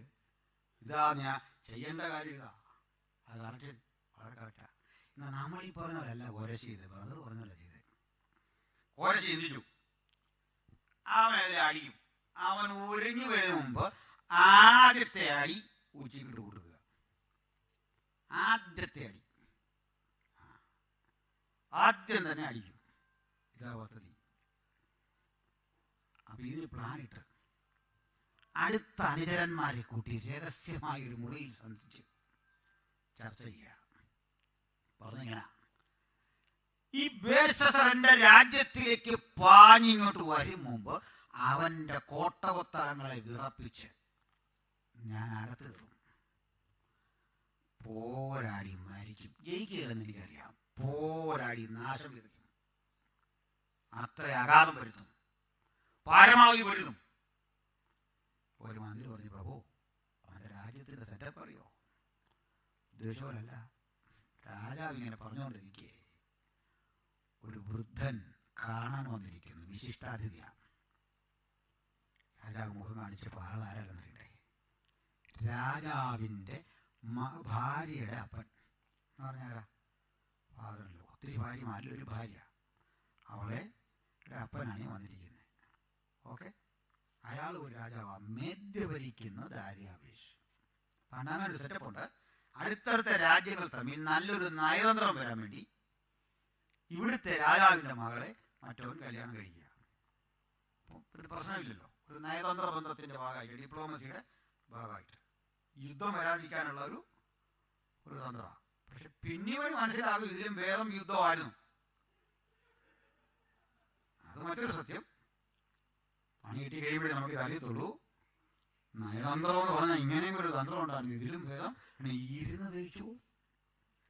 കല്യാണം കഴിക്കാത്ത കുഞ്ഞുങ്ങളുണ്ട്. ഞാൻ പറയാം, മോനെ, പെണ്ണ് കിട്ടുന്നതും വണ്ടി മേടിക്കുന്നതും സൂക്ഷിച്ചോണം. രണ്ടും നമുക്ക് പണി തരും. അതായി പറഞ്ഞു വരുന്നത്. സൂക്ഷിച്ചില്ലെങ്കിൽ നമ്മളെ കൊണ്ട് നടക്കാൻ മേടിച്ച വണ്ടി നമ്മൾ ഇതും കൊണ്ട് നടക്കേണ്ടി വരും ലാസ്റ്റ്. ശ്രദ്ധിച്ച്. അപ്പോൾ ഇവനൊരു കല്യാണം കഴിച്ചു. ഇവന്റെ അമ്മായിപ്പന്റെ പേരെന്താ? ദാര്യാവേശ്. ഇവന്റെ പേര് സൈറസ് അല്ലെങ്കിൽ കോരശ്. കേട്ടല്ലേ? ഈ കോരശ് ഈ ഇങ്ങനെ ചർച്ച ചെയ്തുകൊണ്ടിരിക്കുമ്പോൾ ഈ ഫാദറിലോ വന്നിട്ട് പറഞ്ഞു, മോനെ, നീ ബാബിലോണിനോട് പൊരുതാൻ പോകുന്നു കേട്ടു. നേരാണ് പിതാവേ, സത്യമാണ്. 87 അടി കനവും 50 അടി ഉയരവും 60 മൈൽ ചുറ്റളവുമുള്ള അവന്റെ കോട്ട. ഞാൻ അളവ് പലതവണ പറയുന്ന മനസ്സിൽ കിടക്കാനേ. നിനക്കറിയോ? സദാ അടഞ്ഞു കിടക്കുന്ന അവന്റെ കൊട്ടാരത്തിലേക്കുള്ള പ്രവേശന കവാടം അതറിയോ? ആണ്ടിൽ വല്ലപ്പോഴും മാത്രം തുറക്കുന്ന പ്രധാന ഗേറ്റിനെ പറ്റി അറിയോ? നിനക്ക് എന്തറിയാം? നീ എങ്ങനെ യുദ്ധത്തിന് പോന്നെ? പിതാവേ, ഇത് ജയിക്കാൻ പോവല്ല, പൊരുതി മരിക്കാൻ പോവാ. അപ്പച്ചൻ പറഞ്ഞു, മോനെ, നീ പൊരുതി മരിക്കുകയൊന്നും വേണ്ട, ജയം നിനക്കുള്ളതാ. ധൈര്യമായിട്ടു. നിനക്കൊപ്പം ഞാനും എൻ്റെ സൈന്യവും കൂടെ വരും. അദ്ദേഹം പറഞ്ഞത് വേണ്ട, ഞാൻ യുദ്ധത്തിൽ പട്ടുപോയാൽ ഈ രാജ്യം, ഇവിടെയുള്ള എൻ്റെ ജനം, അവരെ അങ്ങ് നോക്കണം. ഞാൻ പൊരുതി മരിക്കും, അവനെ തകർക്കും. ഈ രാജ്യം അങ്ങ് നോക്കണം. അമ്മായിപ്പൻ പറഞ്ഞ, മോനെ, ഈ അപ്പനെ പറ്റി നീ എന്താ ഗ്രഹിച്ചേ? ഒരു പക്ഷിയും കുറുകെ പറക്കാത്തവന്റെ രാജ്യതലസ്ഥാനമില്ലേ? 87 അടി കനമുള്ള മതിലില്ലേ? അതിനകത്ത് നുഴഞ്ഞു കടക്കാൻ ഞാനൊരു രഹസ്യ വഴി കണ്ടെത്തി. വേഷം മാറിയ എന്റെ പടയാളികൾ കഴുതപ്പുറത്തും ഒട്ടകപ്പുറത്തും ആയുധം വെച്ചു കെട്ടി സുഗന്ധ വസ്തുക്കൾ വിൽക്കുന്ന വ്യാപാരികളുടെ വേഷത്തിൽ അകത്ത് കടന്നു കഴിഞ്ഞു. ഒരു വിസിൽ മുഴങ്ങേണ്ട താമസം അടി തുടങ്ങും. പെർഫ്യൂമൊക്കെ വിൽക്കുക കക്ഷികൾ, പക്ഷെ കയ്യിലായുധം ഇരിക്കുക, തകർക്കും. ഇയാൾക്ക് അത്ഭുതം. പ്രഭു, അങ്ങ് എന്തായി പറയുന്നേ? എങ്ങനെ ഇത് സാധിച്ചേ? പറഞ്ഞു, അതെ, അവന്റെ രാജ്യത്തിന്റെ ഒത്ത നടുവിലൂടെ ഒഴുകുന്നൊരു നദിയില്ലേ, എന്നതാ യൂഫ്രട്ടീസ്. അതിന്റെ ഉത്ഭവസ്ഥാനം ഓർക്കുന്നുണ്ടോ? ഇന്നലെ ഞാൻ പറഞ്ഞപ്പോ ഉറങ്ങിയതിന്റെ ബുദ്ധിമുട്ട് മനസ്സിലായോ? ഉത്ഭവസ്ഥാനത്തിൽ ലക്ഷക്കണക്കിനായ എൻ്റെ അടിമകളെ വിട്ട് ചിറകെട്ടി വെള്ളം ഗതി തിരിച്ചു വിട്ടു. ഉണങ്ങിയ നിലം താഴോട്ട്. എന്താ സംഭവിച്ചതെന്ന് താഴെ അറിയാൻ മൊബൈലൊന്നും ഇല്ലെന്ന്, ഗൂഗിൾ മാപ്പൊന്നുമില്ല. ആ ഉണങ്ങിയ നിലത്ത് കൂടി എൻ്റെ പടയാളികൾ അകത്ത് കയറി. കണ്ടല്ലോ, അത് ബൈബിളിലുണ്ട്, വീട്ടിൽ പോയി വായിച്ചാൽ മതി. യെശയ്യാ 21 പറയുക, തെക്ക് നിന്നത് വരുന്നു, ചുഴലിക്കാറ്റടിക്കും പോലെ അത് വരുന്നു. ഈ സൈന്യം വീണ്ടും പറയാ, നീ ചെന്ന് കാവൽക്കാരനെ നിർത്തിക്കൊള്ളുക, അവൻ കാണുന്നത് നിന്നെ അറിയിക്കട്ടെ. ഈരണ്ടീരണ്ടായി വരുന്ന കഴുതപ്പടയെ, ഒട്ടകപ്പടയെ കാണുമ്പോൾ അവൻ അതീവ ജാഗ്രതയോടെ ശ്രദ്ധിക്കട്ടെ. ഒത്തിരി കാര്യങ്ങളുണ്ട്, ഇങ്ങനെയൊന്നും പറയേണ്ടല്ലോ. ഇത് ദിവസങ്ങൾ കൊണ്ട് തീർക്കേണ്ട പ്രവചന ഭാഗം. നമ്മളിത് 5 ദിവസം കൊണ്ട് അടിച്ചു തീർക്കുകയാണ്. പേരെ നീട്ടാൻ നേരമില്ല. ഏതായാലും അമ്മായിയപ്പനോട് മരുവൻ പറഞ്ഞു, അപ്പൻ അങ്ങനെ പോര്, വളഞ്ഞുള്ള അടി എനിക്ക് താല്പര്യമില്ല, ഒരു സപ്പോർട്ട് ചെയ്യൂ, ഞാൻ ആ അഭിമുഖമായി പൊരുതും. നേരെ ഞാനങ്ങ് ചെല്ലും, പട പൊരുതും. അങ്ങനെ ബേൽശസ്സറിന്റെ സേനാക്ക് നേരെ ഈ കോരശ് നേരെ അങ്ങ് ചെന്നു. കോരശിന്റെ യാത്ര കണ്ട് കോരേശ് ജനിക്കുന്നതിൻ്റെ 100 കൊല്ലം മുമ്പ് യെശയ്യാ എഴുതി, കോരേശ് എൻ്റെ ഇടയൻ, അവൻ എൻ്റെ ഹിതം നിവർത്തിക്കും. മനസ്സിലായല്ലോ? കോരേശന്റെ അഭിഷിക്തനാണ്, നീ എൻ്റെ ഹിതം നിവർത്തിക്കും. എന്തിനാ? ഇവിടെ കുടുങ്ങിപ്പോയ ഇസ്രായേൽ മക്കളെ വാഗ്ദത്ത ദേശത്ത് തിരികെ എത്തിക്കാൻ ദൈവം കണ്ട മറ്റൊരു രാജാവിൻ്റെ പേരായിരുന്നു കോരശ്. മനസ്സിലായല്ലോ? നമ്മൾ നീ വഴി ഇവിടെ നിർത്തുകയാണ്. കോരശ് വന്നു, കോട്ടയുടെ മുമ്പിൽ നിന്നു, ബൈബിളിലെ വാക്യം ഉദ്ധരിച്ച് നാളെ നമ്മൾ ഇതിൻ്റെ ബാക്കി പറയും. ഇനി നമ്മൾ പുറകിലേക്ക് ഇറങ്ങില്ല, നിങ്ങൾക്കൊരു ടച്ചായി കാര്യങ്ങളിൽ. അതുകൊണ്ട് വേഗത്തിൽ നമ്മൾ മുമ്പോട്ട് പോകും. കോരശ് അവിടെ നിൽക്കട്ടെ, ബാക്കി കാര്യങ്ങൾ പ്രാർത്ഥനാ പരിസരം നാളെ നമുക്ക് വിചിന്തനം ചെയ്യാം. ഈ വചനങ്ങളാൽ കർത്താവ് നമ്മളെ അനുഗ്രഹിക്കട്ടെ. ആമേൻ.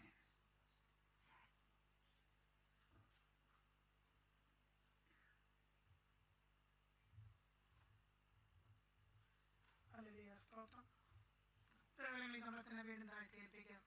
കർത്താവെ, ഞങ്ങൾ ഇന്ന് പഠിച്ച ദൈവവചനം കർത്താവെ, ഹല്ലേലൂയ, ഞങ്ങളുടെ ജീവിതത്തിൽ കർത്താവെ ആഴമായി പതിയുവാൻ കർത്താവ് ഇടയാകണമേ. കർത്താവെ, ഹല്ലേലൂയ, സ്തോത്രം. ഇത് മറ്റുള്ളവർക്ക് പറഞ്ഞു കൊടുക്കുവാൻ കർത്താവ് ഞങ്ങളെ സഹായിക്കണമേ എന്ന് പ്രാർത്ഥിക്കുക. എല്ലാവരും പ്രാർത്ഥിക്കുമ്പോൾ മാമച്ചാനി പ്രശബ്ദം